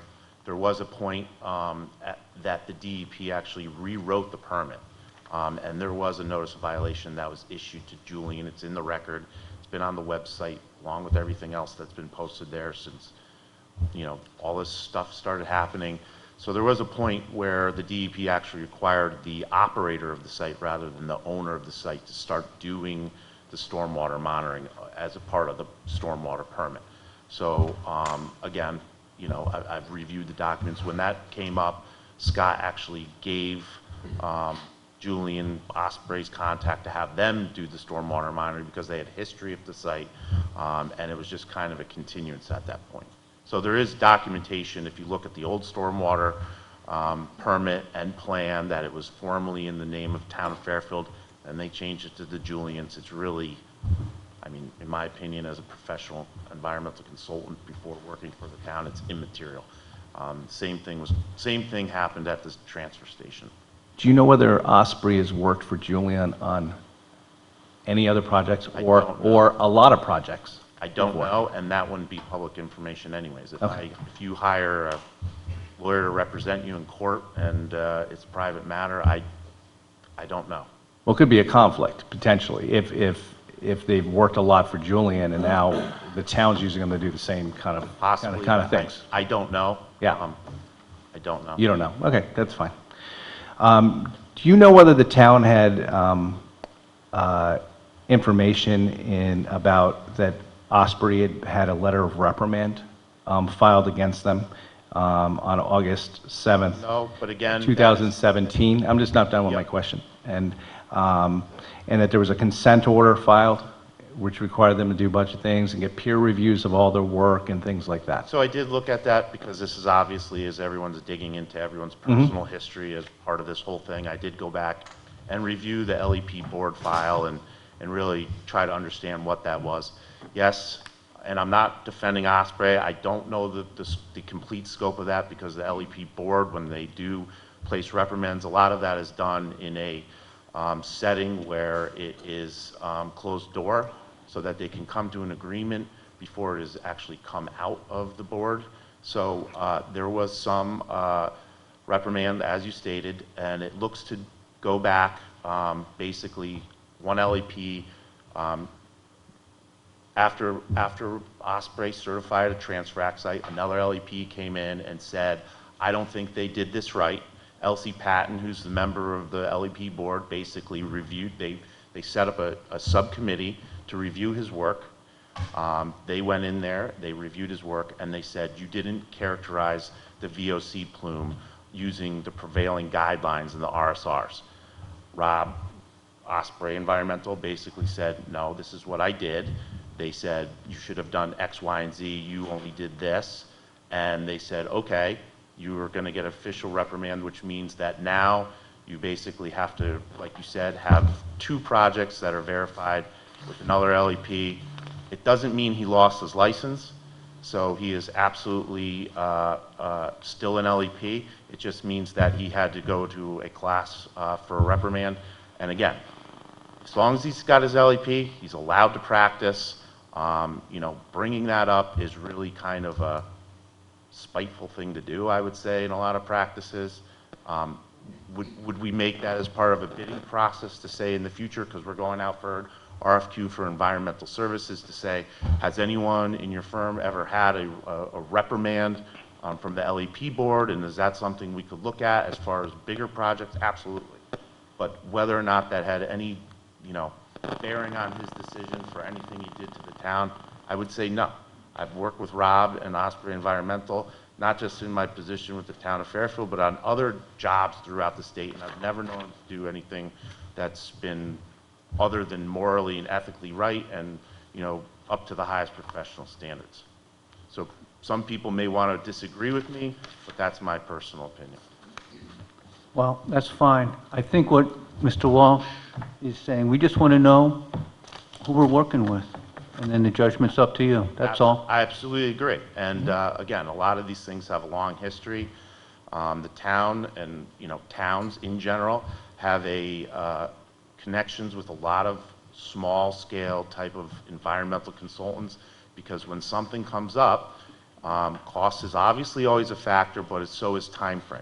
We get a lot of questions and concerns based on the conditions and age of a lot of our infrastructure and building, and some of those concerns are sometimes valid, some of those concerns are sometimes unvalid. And in order to be able to address those quickly and comfortably into a level that will, you know, satisfy the public, it's very difficult. So the town does need flexibility to be able to go out there and, you know, procure contractors for small sums of money. We're not talking about huge amounts, to basically respond. You know, obviously, as we're seeing right now, you know, the facts and, you know, the facts aren't always driving the equation. A lot of it is public input and process. Okay. Anyone else?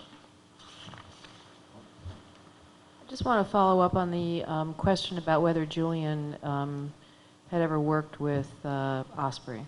You know, this is a very small state, so is it not likely that firms such as these would cross professional paths at some point?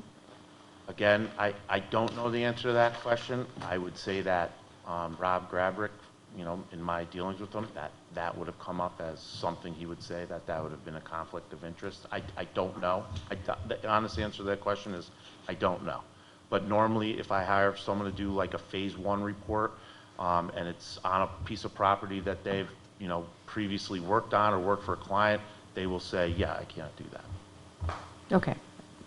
I trust your judgment. Thank you. Mr. Mottola? I want to ask a question that's maybe a little off topic, but it's about the fill pile, and since Mr. Carey's here, can you just, because I get questions from constituents about what is there right now at the fill pile, and what is the plan moving forward? So the plan moving forward is all the information about the construction of the berm has been put on the website. It's a little confusing. There are pollutants up there, and if you read Osprey's design, there's pollutants in the berm that satisfy the solid waste law. So it's, you know, between residential and industrial, and then some of the cap material exceeds industrial where it is used as PAHs, and that, you know, that was always that was discussed ad nauseum, and that is in what the permit record is. So all of that material has been vegetated. It's just sitting there right now. There's no there's no time frame to kind of open up the rest of the pile. It's all made to grade to a stormwater pond on the site, and then basically discharge off there, so there are, erosion and sediment controls in place. I cannot honestly get an answer from the DEP about the review on the solid waste permit and when we can meet to finalize that closure. Their response to me has been, we want to see how this thing plays out. That's not really a professional response. I'm calling them as, the interim director of public works to say, yes, we have a permit in process, and they will not give me an answer to that when we will see a sit down or a meeting. But that has been basically, and I'm not up here to talk ill about them, but it has been, from my point of view, from environmental, from the not only conservation director, but the interim public works director, and as someone who's worked with them throughout the years cleaning up, Raymark contract plating in Stratford, the Army engine plant, I've never seen this level of hands-off to a solid waste landfill closure in my career. I don't know. Okay, Mr. Mottola? Any other questions on this topic? On this entire, Well, not the entire topic, on Osprey. If not, we'll go to tie and bond. okay. Mr. DeWitt? Okay, I'll start again. Mr. Carey, Yes. so in our packet, we have an emergency justification that you signed off, as well as the Director of Purchasing, for the services for tie and bond, Correct. which, by the way, is an emergency. I'm okay with that. We have the proposal dated August 12th, 11 days, we had already had an image consultant on board for 11 days, but the tie and bond thing got offered up 11 days later. So I guess my question is, even though I do believe this is an emergency, what was the series of events, or what's the time frame that anybody knew that tie and bond was coming on board? I'll tell you exactly what. So we get a call, I'm sitting in my office. The police department is out at Gould Manor with the DEP sampling Gould Manor. That's curious, why are they there doing that? So I go out there, meet with the DEP, ask them what they are doing. They said, well, we're working for the state attorney's office. I said, well, what are you sampling for? Because that's a big concern of mine, based on, not necessarily, the proposed material, but hey, listen, this is a park next to a road, next to a highway. I know there's going to be things there that are not related to, it just is, it's not related to Julian, it's just related to the fact that these types of pollutants are known in my environment. They said, we're taking directions straight from the state attorney's office, and my discussion with them in the field was, well, if you're sampling for pHs, don't bother. I'm going to tell you, they're there. It's right next to the sidewalk. You can see exposed asphalt, in the road, in the right of way. So it took them 7 to 10 days time frame. I don't think they rushed the samples to basically get the results. So at that point, I didn't know if we were going to have a problem or not. So why hire a contractor or have someone in process until I get the samples back from the state? So it was, and I'd have to look up the exact time frames. I mean, it wasn't, normally on a rush time frame, you're looking 3 to 4 days to get a QA, QC something. So the DEP went through the same process, then it had to go to the state attorney, so it was delayed about 10 days or so. So that's why there was a gap between us and literally hiring tie and bond. And then... You mean the image consultant and tie and bond? No, I'm talking about tie and bond specifically, yes. We hired them off the state bid list because this thing started mushrooming, and we weren't being told where the sites were until after they were already being tested by... No, I get it. But my question is, emergency justification contract, how soon did any town body know that we were spending potentially... When was the next Board of Finance meeting? I mean, because I was The Board of here. Selectmen didn't know about this before us? I think the first person to come to was you, because I haven't been in front of the Board of Selectmen about this at all. Okay. Lucky you. Yeah, right. Well, I So- mean, how many times have I been in front of Board of Finance? How many times? I have no issue with you by any means. So let the town reflect that. Any issue, any part of this document that I have had part of, which is the bidding requirements document, my apologies, and I'll take personal responsibility to mark that up and work with the purchasing department to make sure that these things don't happen again. Thank you, Mr. Chairman. I think you need to work with the entire Board of Finance on this thing. We need to... Yes, I'm sorry. If I wasn't specific, I'd be happy to mark it up, given my experience. Bring it back to the right, board. And bring it back to the Well, board. just as long as I'm in this position as the Director of Public Works, I would like to have some input on that, because there is... Sure. It most likely will involve you. There is well-defined reasons when to have contracts and when to not. And right now, you know, the contracts as far as public works projects, it's clearly defined in the state statute. So it's not something we need to go and reinvent the wheel with. Okay, thank you. Any further questions? Ms. Zezima? I have a question for Mr. DeWitt. I noticed there's a notation here on this draft. It says, per policy adopted by the Board of Finance, and I can't see the item that it's footnoting. Is there another underlying policy as well from 1999? See the footnote on the bottom of Page 2, yeah. Might have been revised. So Mrs. Leclerc? if I remember correctly, this bounced around, we reviewed it like 3 or 4 different times. Right. It took us a long, so there were many different drafts. And so I don't know which draft this is, if this is the final or if, Okay, I'm sure he'll find it. yeah.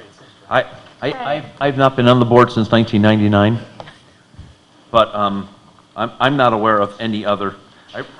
I do recall this being created because there was a specific lack of urgent documentation that allowed, you know, again, just what Mr. Carey's saying. And frankly, reading through it real quick, it's still pretty good to me. The one thing that I think we left out when we were working on it was the reporting structure. So if you're going to do this and you're going to go out emergency justification, I think you just need to report out to the boards. Other than that, I think most of this is still pretty relevant. Thanks. Okay. Any questions? Well, I just have one. It was $80,000. Maybe he has to come back up. I don't know. Can you come back up? This original bid was $80,000? Are you talking about tie and bond? Tie and bond. So there's a list of purchase orders that have been approved totaling about $370,000. 370. Yeah. Right, we're going to get to that. But the original was $80,000. I don't know which the original one was off Well, the at least top the of my one we head. have in front of us is bid for Can you read what $80,000. can you read the proposed sentence on the top and the? $80,100. No, just under the services. Scope of services? Yeah, scope of services. We have developed the following anticipated scope of services for this project. No, I'm sorry, just the regard, just literally the bold print type under. LEP and HBM Consulting Services. Yeah, so LEP. that would be, that was not the first round of sampling, that was actually a couple And down the road. That was task 1, then task 2 was Yeah, so- environmental investigation. So again, there's like 5 or 6 different proposals as these things kind of went out. And then it says fee, $80,100. Yeah, that's one of the proposals. Oh, there's multiple proposals. Yeah, there's multiple proposals as things basically, as sites were becoming, you know, because we were chasing weight tickets. And we were basically going and doing work as the sites became available. And then the Board of Ed decided to go and test all their playgrounds. That was a separate proposal. And each one went through this emergency justification? Yeah, so, well, yes and no. So all of that work was basically taken off the state bid list as well. So there is a state bid list where you can hire the consultant off of that. And all of that work was done in accordance with state bid list. These guys are on it? Correct. They're also someone who's worked for the town in historically in the past on numerous projects.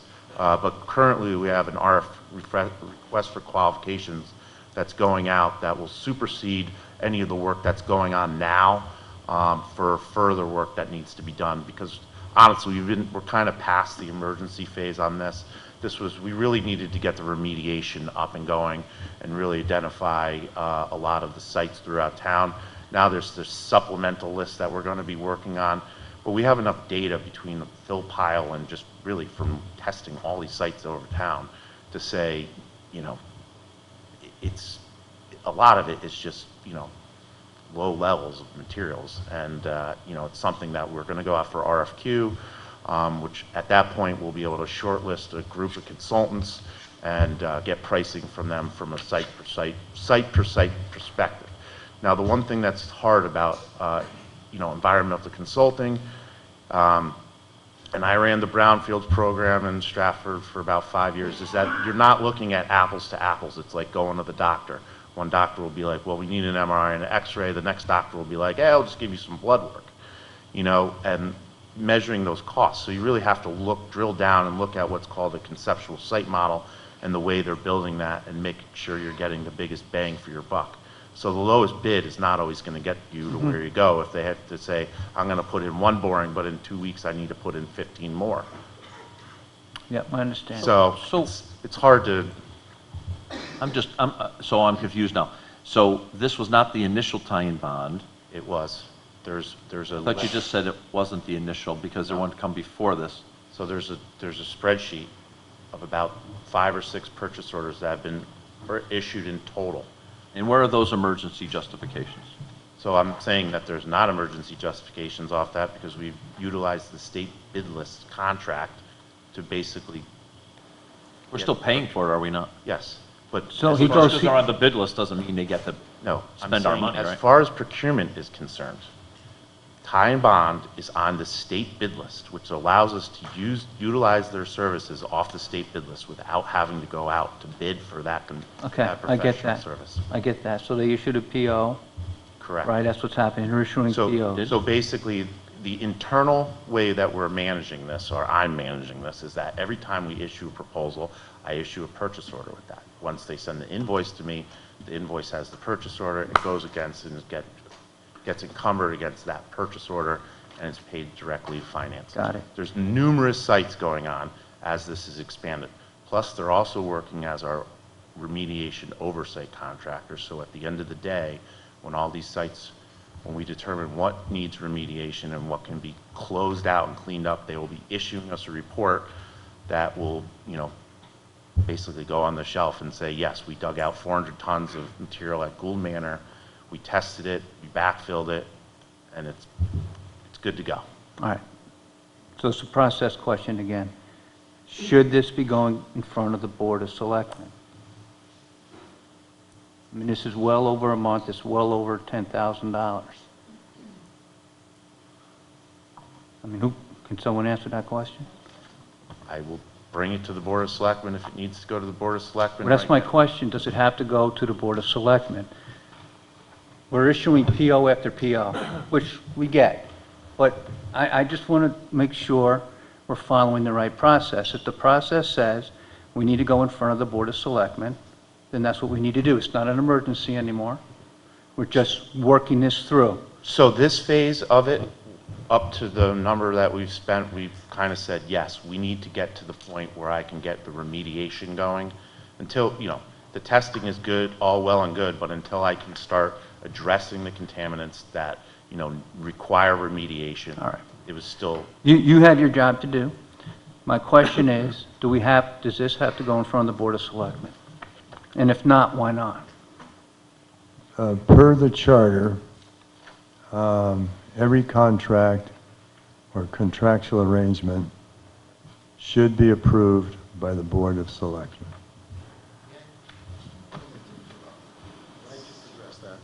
The answer to your question is no, it doesn't have to go to the Board of Selectmen.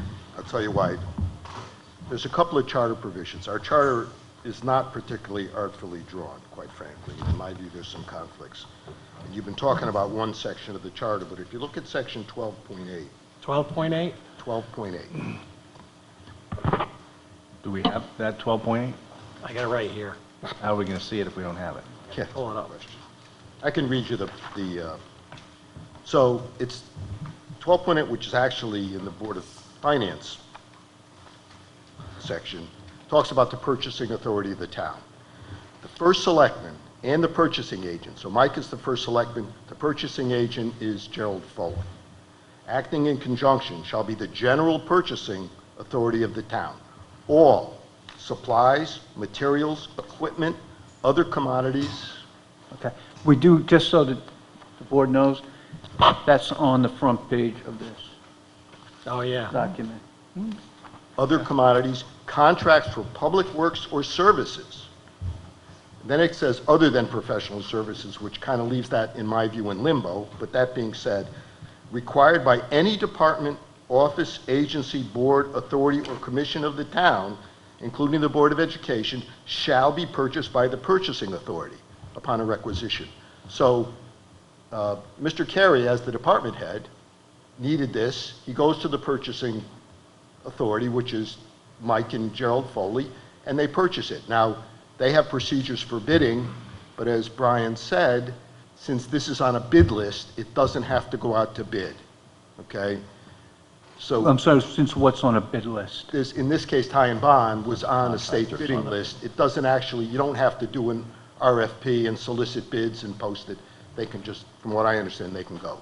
But it's the purchasing authority that does these purchases. So that's what you're doing. You're purchasing services here of Ty and Bond, and it's the purchasing authority who does that, in my view. Okay, well, I think, in your view, then, when does a contract have to go in front of the Board of So Selectmen? that's a good question. And I think you have a conflict between these two sections of the charter because they're not drawn well. Certainly, a real estate contract has to go before the Board of Selectmen, okay? Because we have an ordinance that says purchases of property go before the Board of Selectmen. I'm not so sure, quite frankly, and I haven't gone into this in depth. If you want to ask me for a formal opinion, send me specific questions. I'll try to, really do some in-depth research. But in this case, it didn't have to, the answer to your question was this did not have to go to the Board of Selectmen. And purchase orders. Mr. Bud, I just, Things that are purchased by the purchasing authority don't have to go to the Board of Selectmen. things that are purchased by the purchasing authority Right. of the town. There are a lot of things that the purchasing department does. They issue bids all the time. They get bids. They give POs. They give bid awards. Those don't go to the Board of Selectmen. Okay, so my question is, They're why purchased. not? Because this charter, in my view, because the charter section says that supplies, materials, equipment, other commodities, contracts for public works or services are done by the purchasing authority. The money's been appropriated already through the budget process. We voted on a budget. I think that This goes wasn't in the into it, too. budget. Special things where you need extra This money wasn't in the come to budget. you. No, that's why they keep talking I mean, about I'm- fees and I'm I'm professional talking about services. not this Okay, but I'm talking generally. about this. Right, okay. I can't expand it to everything, Right. because I don't know. I'm talking about this, Ty and Bond, okay? Mr. Geddes, that's what we're talking about. All right. Technically, that's another purchasing authority. The purchasing authority can purchase those services. Okay, but you said in your view, because in your view, we have something that's conflicting, and this is, It's not well drawn. But I can tell you this, I've been doing this for a long time. I've been involved in town government for over 40 years. I was on the Board of Finance for a number of years. I was on the Board of Selectmen. My recollection is 25 years ago for the Board of Selectmen, but we didn't get these things. The purchasing department did them. Mr. Walsh? I'm sorry, hold on, Mr. Walsh. Mr. DeWitt? I'm getting sick of hearing that the Board of Selectmen's too busy to see every PO. I get it. The question, I'll rewind back to 8 o'clock. Is it the right thing to do to bring these in front of the Board of Selectmen and the taxpayers of this town? I know the charter doesn't talk about right or wrong. Is it right to bring it? It's right. It is the right thing for our taxpayers, for proper visibility, to give everybody a view of what's going on here. Yeah, and Mr. DeWitt, you can certainly have an opinion about that, and I think a lot of people have opinions, The town's been running for a long time. We have a very competent purchasing department. If the Board of Selectmen, in their infinite wisdom, decides they want to see these things, I suppose they can ask for them. But so far, they really haven't. No Board of Selectmen has that I know of. So the town runs efficiently, and I think that's the bottom line. So if the Board of Selectmen said tomorrow, hey, I want to see everything to ever do with the remediation or the landfill or the pile, by the charter, we'd have to give it to them, wouldn't they? I think that they would have the right to ask for whatever they want to ask for, yeah. Okay, Mr. DeWitt? Whether it's in the charter or not, I'm fine. Well, I think it is. I mean, under the charter and state statute, they superintend the issues, you know, the affairs of the town, so. Yep. Mr. Walsh? We have a provision in Article 6 of the charter that talks about the Board of Selectmen and what their powers and duties are. Yeah. And under the general powers and duties, which can be found in 6.1 subsection C, subsection 1, all contracts to which the town shall be a party shall be subject to the approval of the Board of Selectmen, except contracts authorized to be made by or on behalf of the Board of Education. The selectmen shall have the power to delegate their authority to other town officers, employees, and bodies where the contract would be for a duration of less than 1 month and would involve an expenditure by or income to the town of less than $10,000. It's extremely clear, regardless of what the purchasing authority can and cannot do, that Article 6, subsection C, subsection 1, has to be followed. It's a requirement that we passed, and it should be followed. Despite how efficient you think the town is operating or not operating, there's a reason why that is in there. Because the people who wrote this, and when it was passed, thought that the Board of Selectmen should know about these contracts as the executive body of the town. And even Mr. Tetro stated that it wasn't followed earlier tonight. So that's your opinion, Mr. Walsh, and you're entitled to it. I think that there's a conflict, and, you know, it's in conflict. You may be right, I may be right, but I don't think this is my opinion. And that's fine. I'm not even trying to be a lawyer here. It's actually being pretty well easily read of what the requirements are. I mean, you don't have to be a lawyer here. I mean, Again, Mr. you should Walsh, follow, that's your everyone should opinion. I follow say that the they're in charter. conflict. It's very simple. Well, the charter has 2 provisions, so you tell me which one. Well, that one You're not- clearly is what their duties are. So they're failing their duties if they're not getting that stuff brought to them. No, that's not necessarily Yes, true. they are. You can have that opinion, that's, I do have that opinion. thank you. And, you know, you've been proven wrong on some of these decisions and your interpretations of the charter yourself. So Well, as you well know, Mr. Walsh. Yep. As lawyers, all we can do is give opinions, and we're not the final arbiter of these, are we? no, the court is. Right. And sometimes the Supreme Court of the state of Connecticut is. That's correct. And So, you were proven wrong by that once before as well. Yeah, but he was proven right a few years ago with another case that you forgot to bring up too, so So- we can talk about that one if you want to too. Can we move forward on that? Yeah, we can. You can tell him to knock it off and we can move forward. No, Mr. Okay. I think Mr. Bateson knows what I'm talking about too. why don't we, Okay, look. Let's move on. Can you put your opinion in writing to us and whatever you need to why do? don't you ask me specific questions that I can respond to? and I'll We'll get it happily to Mr. Mayor. We'll get it to Yeah, Mr. that's Mayor fine. and As long then as have just it in getting something in writing. writing, I would actually prefer to give you a written opinion anyway, so. Okay. I'm happy to do that. Okay. Thank you. Ms. Zezima? I do have a question. So, adding on my fingers and toes here, how many years has it been since we have followed the charter with respect to contracts? 40? 40 fingers and toes? Has anybody done the research? Bob, have you done it before you answer the question? Have you done the research?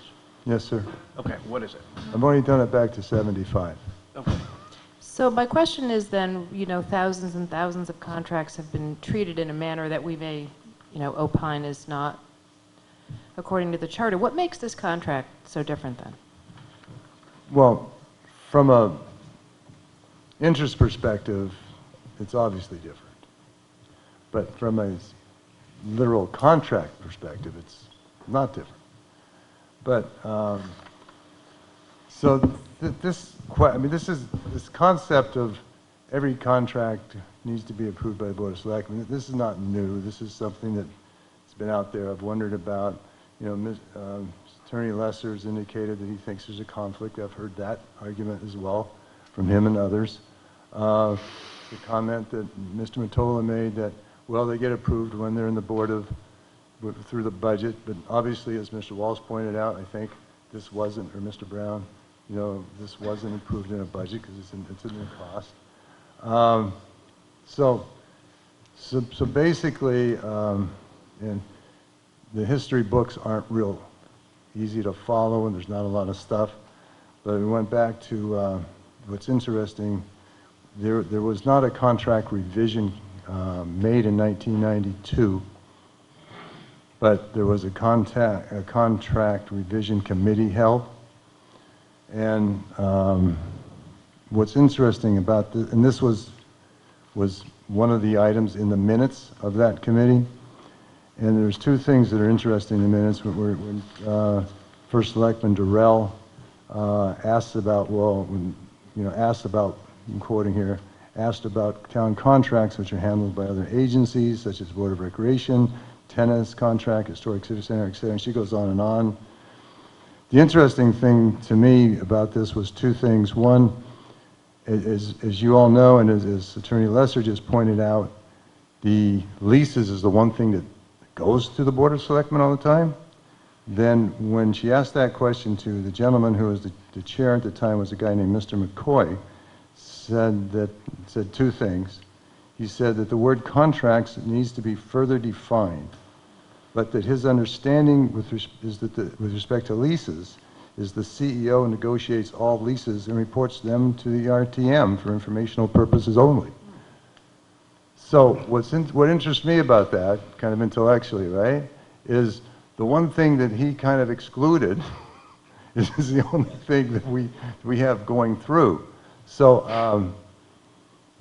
and the recommendation that he made was to have contracts better defined based upon Jackie Durrell's question, would never happen. And then this ended up working in a lot of these comments and issues that were discussed in '92 made it into the '97 charter, but I couldn't find any minutes related to that. But it seems like the stuff that went in '97 was the work of the '92 committee.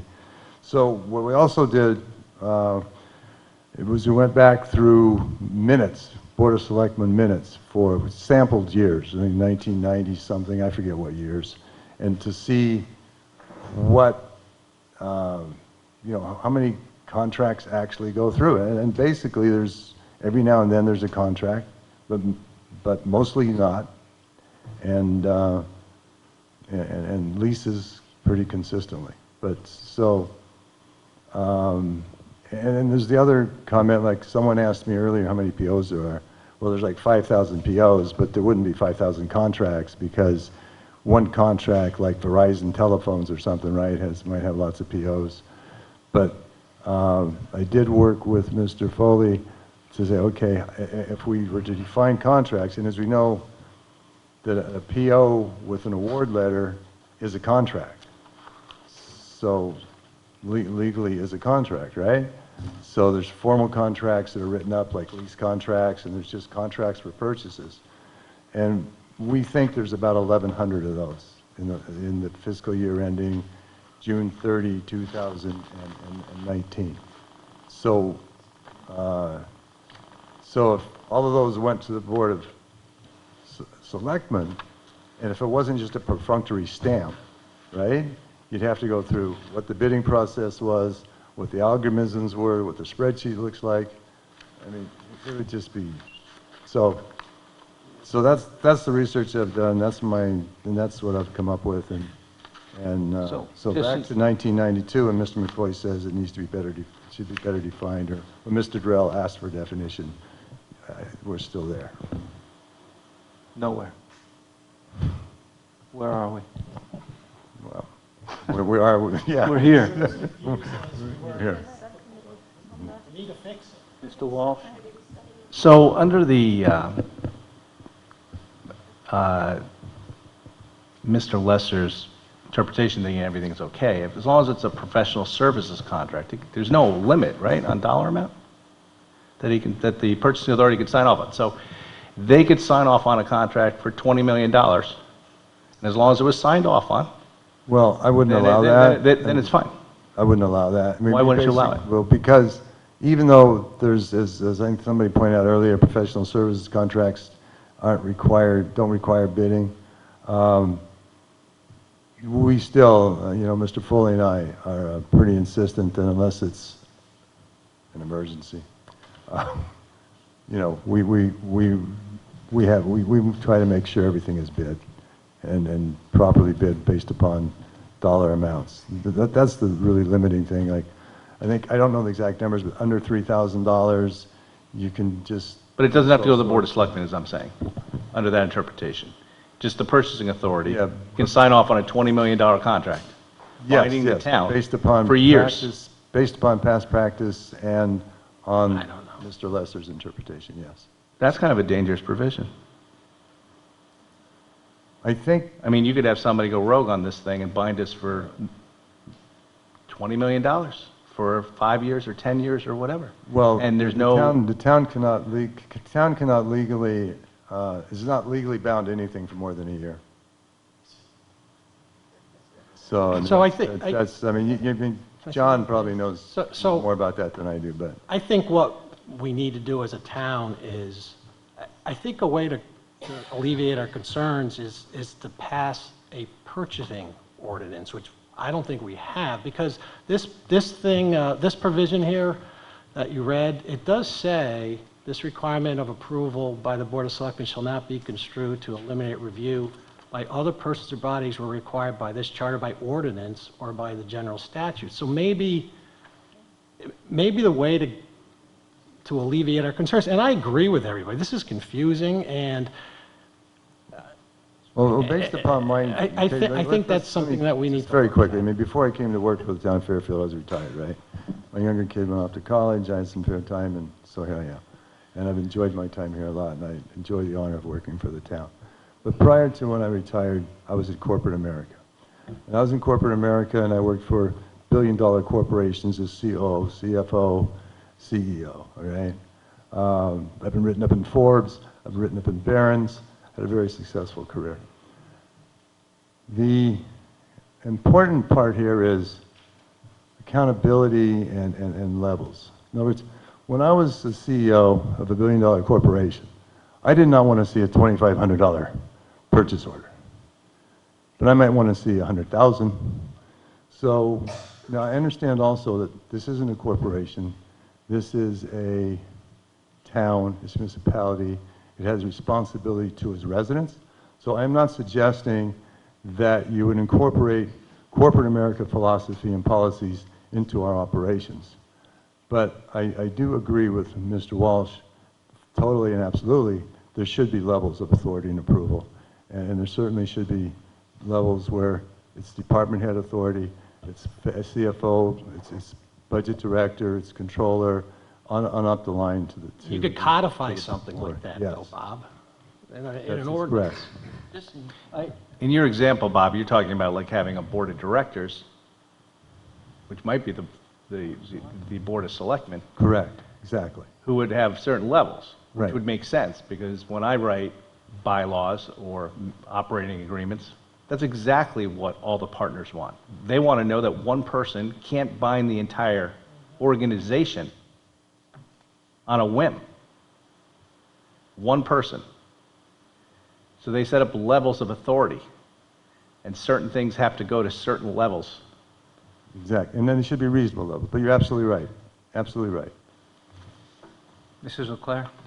Oh, well, I was going to say that I always thought that things that were contemplated in the budget, the everyday stuff, the trees, the grass and stuff, those didn't really need to go for additional approval. And that's why we always used to ask Linda for that big, thick report, because it kind of listed all the contracts that Public Works planned on for the year.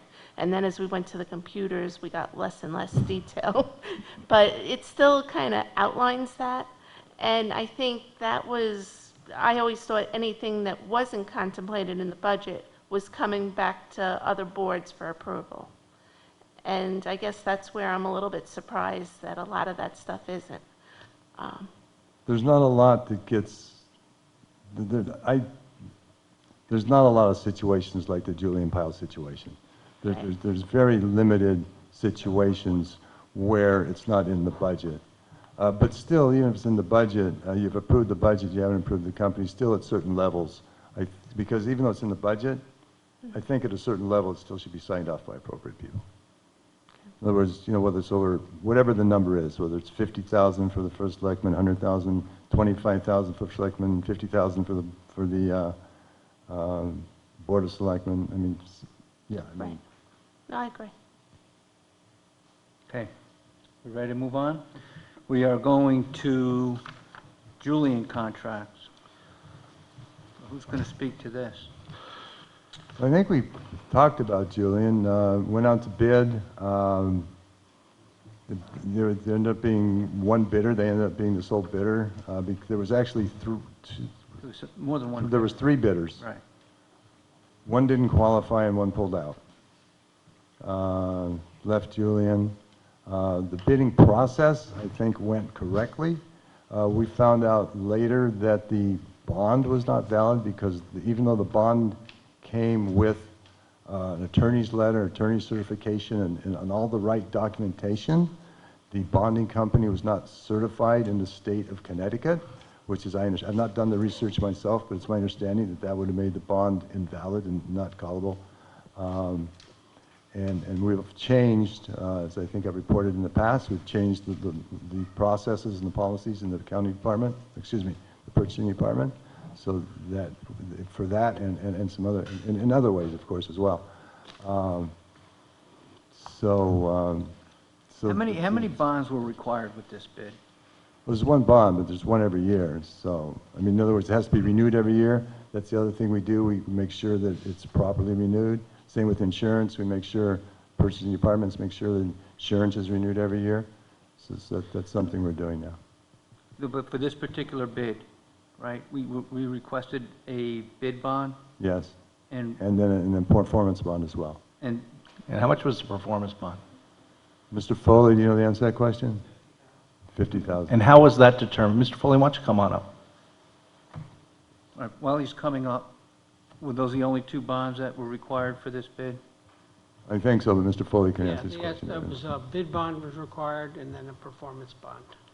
So the performance bond on this work, in this operation where people were bringing in, Julian was bringing in, Right. anybody's material Right. So from anywhere. Right, so I have to perfect, I wasn't here when this happened, Oh, okay. so I can, Sorry to ask you these questions then. well, yeah, if I can just, so what had happened was, when the bid was set up, there was a number pre-established for the performance bond, and so the number that was pre-established was 50,000.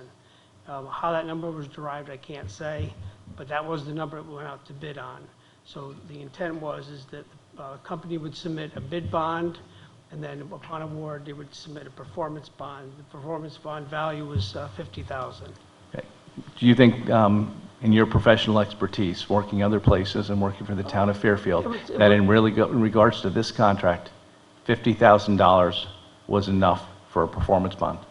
Well, so I worked in Norwalk for 15 years. So in there, it was probably somewhat acceptable. Probably a better level would have been 100,000, but again, in retrospect, that's what was used, was 50,000. The shortcoming in the particular bid was on the insurance coverage requirements. We omitted to have the environmental coverage, which was not included. But the performance bond issue was fine, the 50,000 level. And to complete what we need to do now on this and what the expenses we've incurred to date and any further work we have to do to perform under the contract, How much are we out of pocket for? Quite a bit, And, million. yeah, and we're Millions. potentially be on the hook for millions more? Probably, yeah. So why would we enter a contract? I know you weren't here then, but you said 100,000 might be okay. Why would it be, Well, why would we not have a performance bond where if somebody implodes or doesn't do what they're supposed to under what we believe they're supposed to, Well, it's or foresee- allegedly doesn't do well, it's what they're supposed to? I think it was unforeseeable, so in other words, Mm-hmm. so what my point is we have insurance or coverage requirements connected with it. So so you're asking for a performance bond, but then you'll also ask the company to have insurance coverages. So on this particular project, we had town requirements for insurance coverage. The one aspect we were probably shortcoming on was environmental coverage. We didn't ask for that in the coverage. Okay, if somebody, you say it wasn't foreseeable. Let me just pose something to you. I mean, if someone makes all this money by bringing fill and charging people to come on and doubles the size or more of the fill pile, and then realizes we have their money, but it doesn't make financial sense to get rid of this stuff, isn't there a financial incentive by that company to say, oh, sorry, we're done here? Which then costs us all the money we have paid and will be paying, let alone the fact that it turned out to be contaminated. It just seems like the performance bond of $50,000. I mean, I do commercial deals, and to see performance bonds of this low, I just don't see it. I mean, banks want to see, at a minimum, to cover themselves on the loan. So if a bank puts $5 million in, they're presuming $5 million worth of work has to be done. And what happens if somebody doesn't do it? We want to make sure we're going to get our money back, so someone's going to do this work. Right, but like I said, I wasn't here when it was started, so I said, I don't know where the number came from. I just need to, I think we need, and maybe this is something we need to talk about for future contracts on the Board of Finance, since it is a finance issue. We need to sit down and have a serious conversation with some experts Right, so. on what our performance bonds should Right, be so when what we you would enter a do, contract. it'd be a risk manager. Yep. So the town's risk manager would, I'm just surmising that the bid would have gone to the risk manager in the time, whoever the risk manager was then, and then that person would assess the project. So they're assessing the insurance coverage requirements, and they're assessing the performance bonds. So again, I wasn't here when it happened, but, And I understand the insurance stuff, like getting Right, hazard but- insurance, but No, but- they don't cover Yeah, performance. yes, they do. Yeah, so what I'm Okay. saying is we would ask the insurance or the risk manager to give an assessment on the value of the bond. And what value of a bond are we asking for? On most of the construction projects, we'll ask for 100% coverage. Mm-hmm. So this was a service, and so someone came up with that number. I said, I wasn't here, so I don't know how they did it. I understand you weren't here. But again, in going back, typically you would have taken the bid with the insurance, passed it by the risk manager. The risk manager would review it and then look at what coverage, what coverage do I need, or what exposure does the town have? And then based on that exposure, they would come up with what they thought was a reasonable value. So again, I can't say what the 50,000 was. That's what was listed there. Do we know what the bond was for the company that did the work before Julian? I think it was same level. Same thing? I think it was 50,000, right. 50,000 for everybody. No matter what the risk was, it was 50,000. Right. But regardless, with this bond, it was worth nothing because it was a fraudulent bond. Now, so my question is, who's supposed to check that to make sure that the bond that's issued is legitimate? That's the purchasing department, and the purchasing department is certainly doing that now. And I think they did it for the most part. Before too, this one obviously got missed. Right, so. Aren't you glad that's before you? Yeah, so You wouldn't let it happen. right, as Mr. Mayor mentioned, when I came in, I came in April of 2016. So it was later on that same year that I became aware that the bid that they had initially submitted, the performance bond, that it had expired. So I contacted the company, asked them to give me another document, and basically to reissue or to refresh their bid or performance bond, I'm sorry. So anyway, when I seen it, something just didn't look right with it. So I started doing investigating, found out that the company that submitted it, they weren't registered to do business in the state of Connecticut. They weren't registered with, they're not what we call this U.S. Federal Registry. They're not on that registry. So it was all these issues that kept popping up with them. And then around about the same time, we heard other communities, or at least one other community, had that same company submit a bond, and they had defaulted on them. So anyway, it started snowballing from that point forward.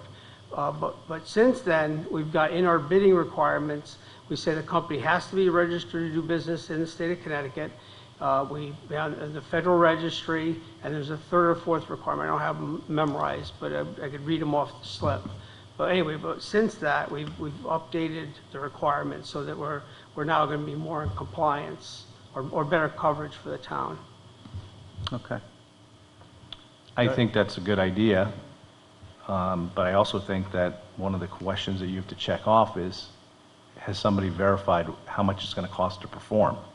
Well, again, confirm the amounts of all right, I default to performance. the risk manager. What we'll do is, my office doesn't set the insurance requirements. What we do is we get the insurance requirements from the risk manager. So again, going back to 2013 when this bid was issued, or when the Julian bid was issued, it would have gone, and I mean, in theory, based on what we do now, it should have gone to the risk manager. The risk manager would have looked at the insurance, looked at the coverages, looked at potential exposures, and then come up with insurance requirements. And then all those items would have gone into the bid.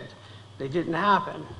All right, I think there's probably a standard formula for that most people follow, so we'll have to check that. But there was something else in this bid too that asked a question through the RFP, have you been involved, meaning the vendor, have you been involved in any lawsuits, right? That was a question. They checked no, and that wasn't true either. So there were so many red flags with this, even before we started doing business. And it's unfortunate that they were all missed. Yeah, I mean, the purchasing department, both the members of the purchasing department are no longer with us. I can assure, as you know, there's been significant turnover in the department, in the finance department and in HR. In the last few years, IT, I think operations have been significantly upgraded in all those areas, and I don't think this type of occurrence would happen again. Mr. Foley has been, he irritates me to hell sometimes with his persnickety in detail and just everything down to the last I dotted and T crossed, but he's a fantastic purchasing director and does a good job. Okay, thank you. Mr. Walsh? And pursuant to the same Board of Selectmen provision I had read earlier, once again, this was for $9,000 a year for 3 years, this contract. That's what we were supposed to be getting in, correct? That was the revenue side of the contract, correct? Excuse me? The revenue side. There's an the expense side as well. We were buying stuff from them as well. Yeah, but the provision that I'm reading says that would involve an expenditure by or income to the town of Fairfield. So it's expenditure and revenue. That's how it reads. So this was a contract for $9,000 a year for 3 years. It's $27,000. It should have gone to the Board of Selectmen. And it didn't, once again. And it also is for, including without limitation, purchase contracts, lease contracts, and service contracts.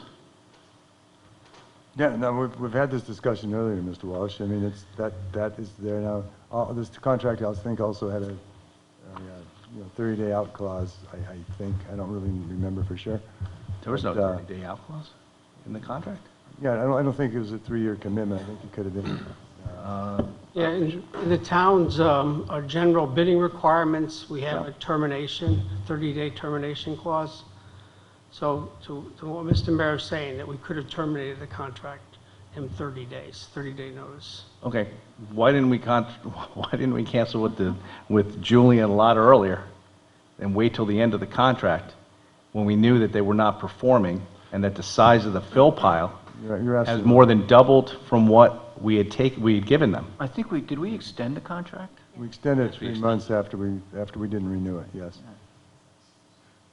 Right, the intent at that time was to determine what we were going to be doing. And so we opted to just cancel the contract with them and not to go back out to bid. And then that's when the first selectman hired the LEP to monitor because they were concerned that something might happen on their way out. Okay, and then there's a town code that's also involved in this, 35-5, conveyances or dispositions, leases and rentals, where it says the first selectman may, with the approval of the Board of Selectmen, it has language I'll read, referral to the Town Plan and Zoning Commission, if there is to be a change of use and subsequent approval by the RTM, negotiate property leases of 3 years or longer at fair market value as determined by the prevailing rates in the community. This was for 3 years. That's what the terms say in the RFQ the request for proposal document. Once again, that provision wasn't filed. There's another provision that says the first selectman may lease property to townspeople for a term of fewer than 3 years at fair market value as determined by local prevailing rates. Lease shall provide the first selectman will give not fewer than 90 days notice to the lessee if the town wishes to remove the property from its rental inventory or alter. The first selectman shall provide a written annual report of all short-term leases at the December representative town meeting.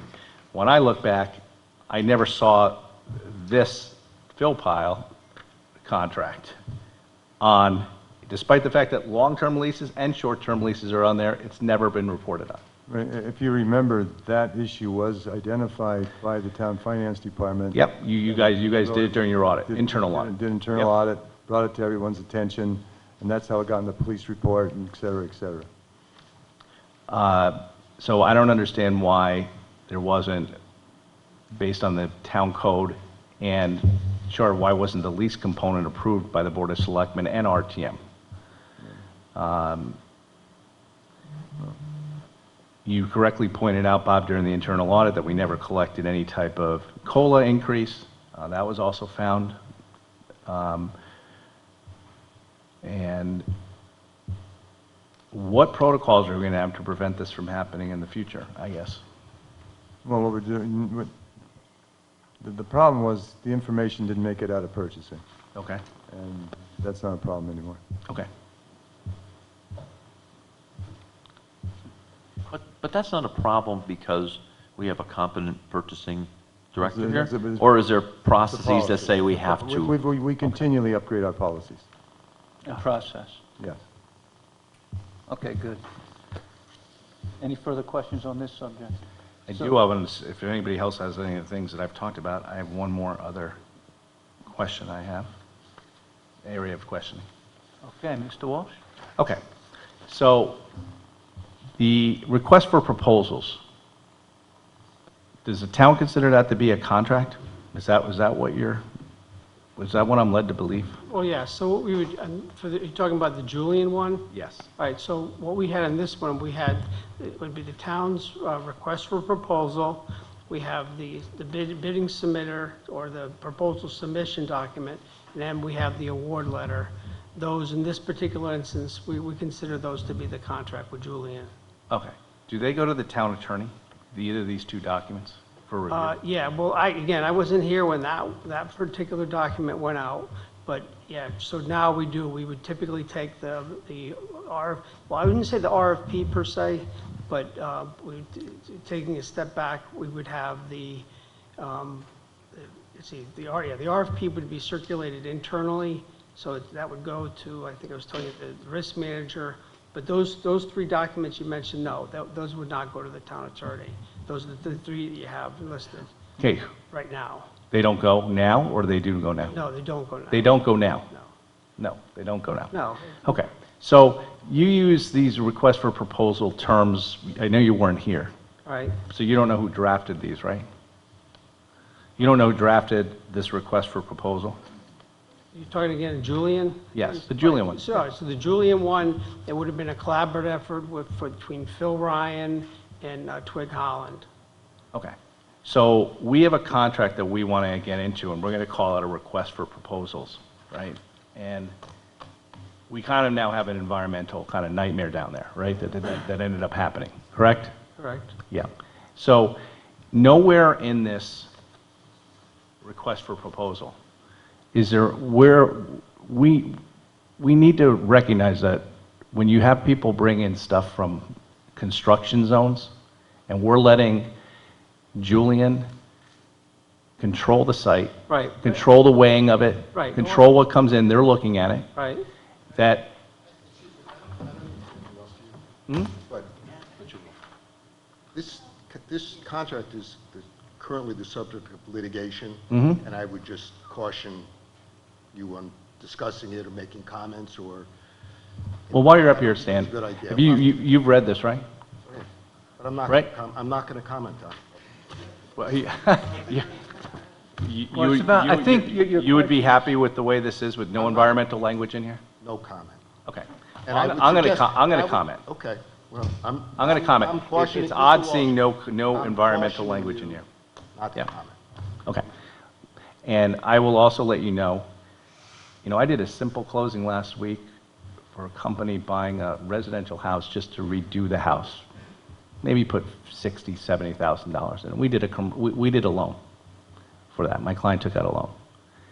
And the environmental language for this little rehab of a residential house in a surrounding town, the environmental language and the guarantees that need to be put in there should be put in something like this.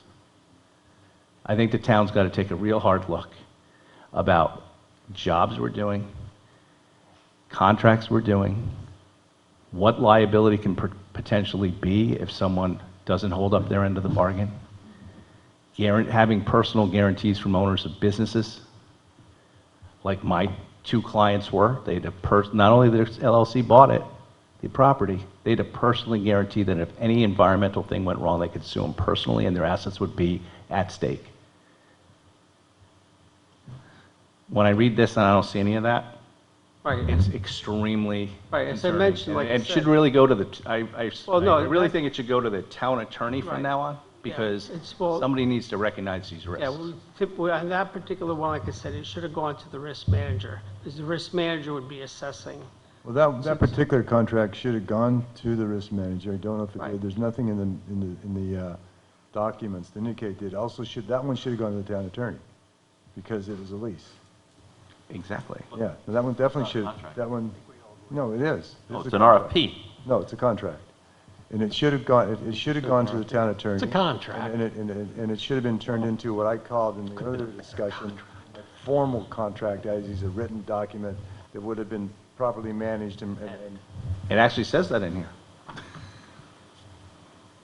says, that it's assuming that there's going to be another contract.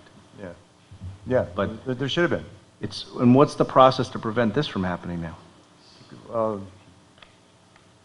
Well, there's never a process that prevents somebody from not doing the right thing all the time, but you put in policies and procedures and pay attention to what's going on, and you do your best to catch everything. But is there a all of the process? policies have been changed. That contract today would definitely have gone to the risk manager. That contract definitely would have gone to the town attorney. My question is it policy now to take an RFP and turn it into a contract and not take the RFP and say this is now the contract? Because that's what happened here. That's the exception, that particular one you're talking about. So typically what we would do is we would have the RFP, you have the company's bid submission or proposal submission, you have the award resolution, and then we have the contract, or a purchase order that would fully delineate the So requirements. with this being the exception, is it the exception because, why? Was it deliberately the exception, wasn't- or did we again, just not decide? These questions aren't appropriate for Mr. Foley. and Yeah, I wasn't respect to him, here. He wasn't here. Yeah, I don't know. Okay, that's fine. But so, who can answer that question? The first selectman signed it too. Is he here to talk about it? Here's my question. Do we generally turn RFPs into new contracts, or do we take okay, we could say now, or do we take RFPs and say, okay, we're all in agreement with this RFP now becomes the contract? Typically, we use AIA documents, so in other words, if we were contracting with an architect, we would use an AIA document, so we'd have the RFP, their submission, award resolution letter, and then we execute an AIA agreement for the services. Okay. Where do the terms reside in the RFP? Say that again, please? Where do the terms and conditions reside? Usually the difference between an RFP and a contract is terms and conditions. Right, so what we would do is we use the RFP document, and then it'll revert over. Typically what we'll do is in the contract, it'll refer back to it'll have the RFP, we have their bid submission, and then the contract. So it ties all the pieces together. I guess I want to know too, is the process now to turn into an RFP, and is it now incumbent upon the person who signs it, right?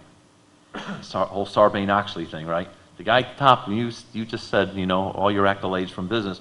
That guy at the top signs in the bottom line. There's 500 people underneath him did the work, but he signs it and he's responsible for it. That's what I really want to know. The person who signed it has to have some culpability. Is that part of the process today? I'll take that as a no.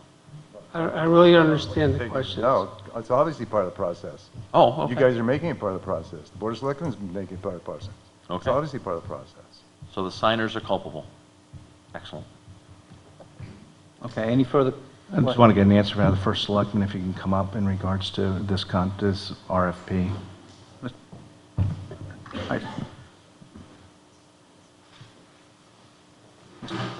Mr. Tetro? Mr. Tetro? Yes. You signed this with Twig Holland on April 2nd, 2013.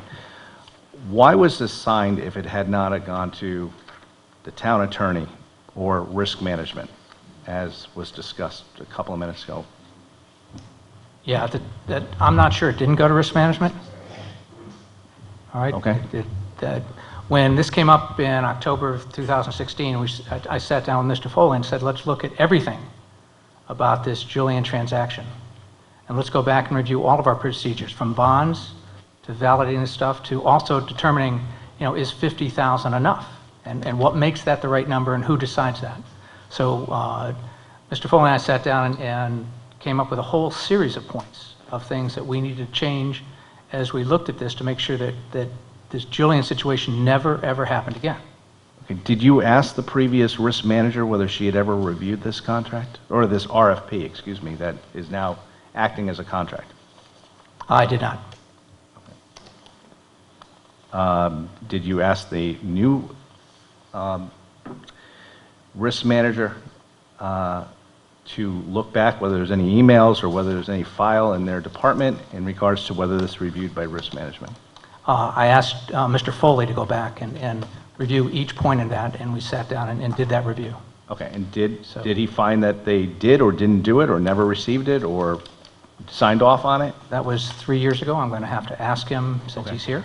Okay. I don't recall seeing it, any correspondence. I looked in the file, there was no documentation in the file determining whether it had or hadn't gone. Again, I don't know for sure. All right, if risk management normally looks at something and gives their blessing, do they normally put a Well, memo yeah, to the but- file, or do they, Yeah, what's the process? Well, now we email them, we would email them a request, then we get an email back. But I can't say, you know, again, back in 2013, if the person didn't call them on the phone and say something, and said, you know, change this to this or leave this to this. Looking at the bid, I believe the bid was exactly the same. So if you went back to the prior bid and you looked at that bid and you compared it to the new bid, my recollection was it's the same bid. So so we rebid it 2 years after, and we utilized the same bid. I think all the requirements were exactly the same. That's too bad. Okay, any further questions from the board? All right. What I like to do at this point is, now that we have finished discussing the bidding process, and before we get to the financial update, is to ask the public anyone in the public if they want to come up and make a comment.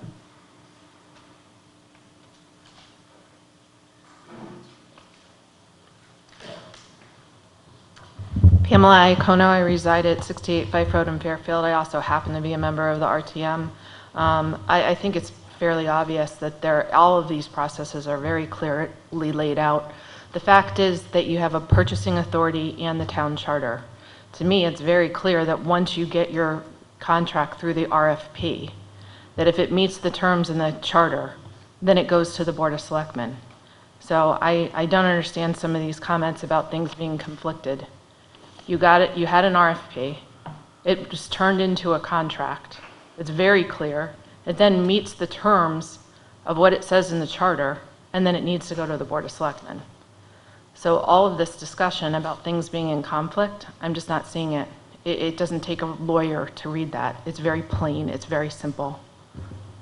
And there was an entire discussion about that at the RTM about how the charter was broken, and it was a bipartisan discussion. Thank you. Thank you. My name's Damian Teed, 26 Mill River. I'm a contractor. I've worked with municipalities, even yours. I've always done a contract. I've always had to submit a bid bond, performance bond. Goes through the legal department every time. I've worked for Greenwich, Darien, legal department gets involved every single time. That's all I'm going to say. All right, thank you. Anyone else? Okay, thank you. We can go to number 3, but I'll ask the board if the board wants to take a couple minutes and just keep going. All right. Number 3, to hear financial update on the Julian Phil pile. Mr. Mayor? Thank you, Mr. Chair, Chair of the evening. You have 2 documents in your backup package. One is related primarily to the construction material processing and the building of the berm with respect to legal soil testing, landscaping. Can I just confirm, are we looking at this? Yes, sir. The first one, okay, thank you. Yeah, the portrait one. Legal costs, obviously, there's actually an additional item on there. If you go down to the middle box, where it says Osprey Environmental Engineering, $20,000. That had not been picked up before. We discovered that when we were doing our work recently, so we added that.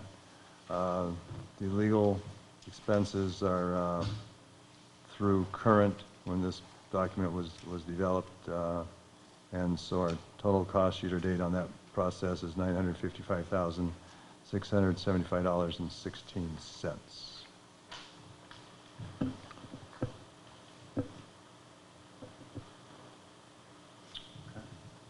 The second, the landscape, is the site testing and remediation expense. This is a bit of a different format than what was presented last time. We basically have 2 boxes. Excuse me, the top box is encumbered to date. That includes the Teagan Bond consulting services at $370K, the communication advisory at $19,600. As we indicated earlier, that's been closed off. There's field closure, fencing costs, $4,000, and remediation of Gould Manor and Burrows, encumbered, not completed or paid, $214,400. So the total encumbered to date is $609,238. Okay, just, excuse me, Red Technology? That's who's going to be doing the work. I think Mr. Carey is here. Well, it says encumbered to date. Yeah. So that's who'll be doing the work. They did the work. So then, I mean, is there a contract here? is there a contract? Professional services. And I don't know if there's a contract completed yet or not. Why would you say that? So for Red Technologies, we went out to bid for they're going to actually do the soil remediation process. So we went out to bid and we awarded it to them. So we have the bid, their bid document, we have a performance bond, we have the insurance, but to answer the question, we issued a purchase order to them for the services. We didn't issue a formal contract. You issued a PO, is that what I heard? Correct. Okay. How much is the performance bond on this one? It's, was 100%, which their bid was 119,000. I think it was 119,000 and change. So that was the performance bond, was the full amount of that. The way it should be. The 119 Yeah. is for. Yeah, that's for the, matter. yeah, right. 214 is for both. We haven't, I don't Right. think we've finalized. Right, the second one, we're waiting for the updated performance bond with the new number. But the one that we have in place right now is for 119,000. Okay. And safe to say, nothing went before the Board of Selectmen, right? Not yet. Okay. So can I just jump back to this page for a second? You Sure. got 955, that's what has been encumbered for these services, right? The services listed. Yeah, $212,000 of that was town salaries. So the cash flow out is whatever 212 minus 700 and, You mean outside of 212, 955 minus 212? right, Okay, plus this 609. correct. Okay. All right, thank you. Can I ask a general question in regards to these two documents? Why aren't they one document? Because there's lots of information, it took 2 pages. Yeah, it just You seems know, like they you should can- just be you one can- ongoing. they're easy It to add should- up. It should be one ongoing document, that you could have subtotals of It's different areas. basically, I guess I could. I guess put a- that's why my I could put question- a, what do you call it, a table of contexts? And No, I just think that, and have, page 1 and page 2, and then it'd be one document. Well, no, it just seems to me as though the two totals should add up, and there should be a total of totaling close to $2 million. I mean, it should be subtotals of different areas, kind of like that you had here. It's 2 different projects, that's why it's 2 documents. How's it 2 different projects? Would we be doing the second project if the first project wasn't screwed up? It's all part of the same project. If they hadn't It's contaminated, if they didn't have it's all related to the pile. If but they it- didn't have but- but contaminated it's fill. 2 business managed projects, and the berm is over, done with, except for legal costs. But, Mr. Walsh, I can put this into one project. I'll make a table of contents, page 1, page 2, with us, total. Yeah, and I think the whole thing should total up to a grand total of where Yeah, but that's, total committed yeah, funds and where we are. yeah. No, I understand what you're saying, I just Okay. think that's easy to do, I mean. Okay. So question on the I 212. didn't know whether there was some other reason for litigation purposes we're doing it 2 different ways, No, just- or whatever. No, it's just from an accounting perspective, this is one file, this is another file, and The question on the 212, the in-house labor and supervision.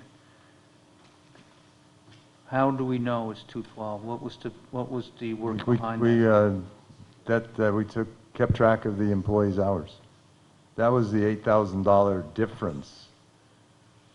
And that number where Mr. Michelangelo disagreed with what Oh, okay. the secretary Okay. put together. Okay. So, I mean, obviously, he wasn't trying to hide anything. You don't try to hide $8,000 out of $1 million effort, but when I say obviously, I guess that's my speculation, so I'll withdraw that statement. Yes, 'cause we don't know what he was thinking. Yeah, but, but yeah, but there's work, there's time cards, time sheets. Okay. Okay, so we're at about 1/6 so far. The bottom half is the continued costs with respect to what we think we're going to have to do right now. So those are intended potential. They're not for certain yet. And so when that last number there, 409, should not say total invoice because it hasn't all been invoiced, hasn't been ordered yet. It's the total potential. So when you add those numbers together, this part of the project, if you will, this phase of the project is $1,015,000 plus $955,000 is $1,960,000.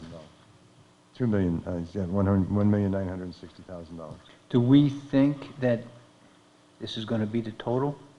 We don't know. Actually, when I presented this last time, that $1,015,000 number was approximately, my recollection was like $1,003,000, so it's actually gone down a bit. And this piece is what we put away the $108 million for. Okay, so now where's the money coming from? That money has come, you guys transferred the money there. Yes, we transfer the money away. How many more sites are still being looked at? There's 21 sites, I'm not that were, is Mr. Carey still here, or is he gone? He's gone. There were 21 additional sites that were being scheduled for testing. I'm not sure if they were all finalized to be determined to be tested, and I don't know how many have been tested, but that's why we made that number $1,800,000 to cover any potential from those sites. Are we testing sites where the town bought fill in order to work on sidewalks and to replace curbs in front of residential homeowners' properties? It's my understanding, that would be a good question for Mr. Clary, but it's, Sans Clary, but it's my understanding that we're testing everything that we're aware of, plus some that's only speculative, where any Julian fill was used. Okay. And are you getting some of that information from our DPW department? Because they were actually the ones doing the work. Yes. Okay. Yes. And when we also, as I'm sure you're all aware, tested other sites where we find contamination, like at PlayStations, that's not Julian related, that we're aware of too. So that's included in these numbers. So this isn't pure Julian. It's obviously primarily Julian, but it's not pure Julian. I think Ty and Bond is involved with that too, aren't they? Yes. Well, not just testing, but determining where this fill might have gone? Yes. Yes.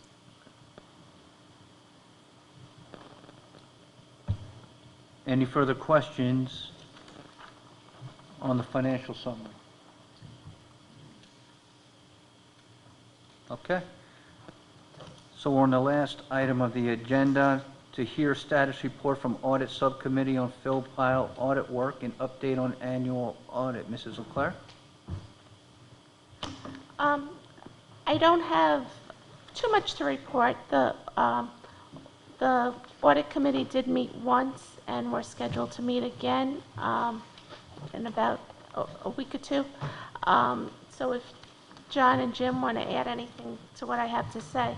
I asked Joe Centofanti for an update on where he is, and he is almost done with the interviewing process. He still has, I think, about 4 people more he has to interview, and he's trying to outline the procedures and who does what, and try to figure out the process of how things are approved. And he's talking to people in Department of Public Works and Purchasing.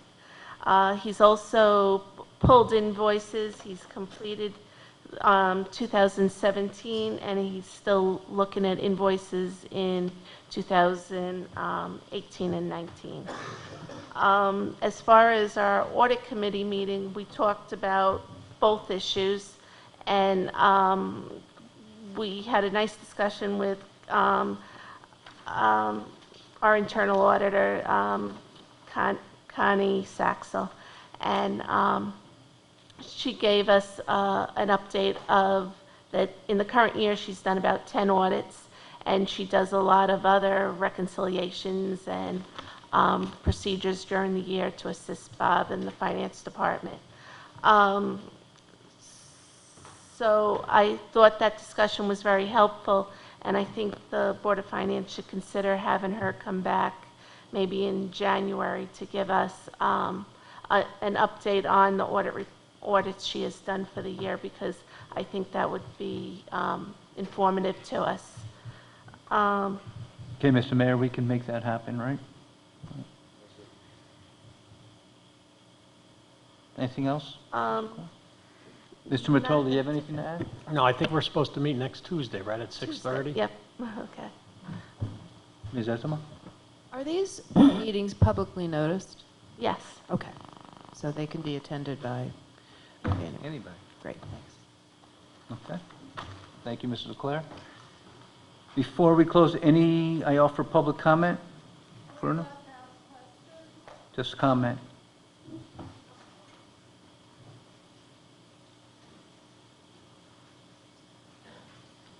If we have questions, how do we get them? Hi, Terry Keppel, 54 Woodcrest Road. If we have questions, how do we get them addressed? You could send them to the Board of Finance. Our emails are on the website. Okay. Sorry, I'm going back to the other thing about the checks and balances and the contract approvals. I used to work for a big bank on Wall Street, and I was involved with the vendor contracting. The process was everything had to get approved in the budget, and then the next step was before we signed the contracts, we had to go before a board and get approval, and the dollar limit for everything that had to get approved was $5,000 and above. So Mr. Mayor had talked about tiered approval, and for selectmen, $50,000. I mean, it should really be a low number because I think it's important we have checks and balances. All right, thank you very much. Thank you. Anyone else? Mr. Mayor? Anything else? No communication. Okay. Can I have a motion to adjourn? Ms. Zezima, the second. Mr. DeWitt, all those in favor? Okay, thank you, everybody.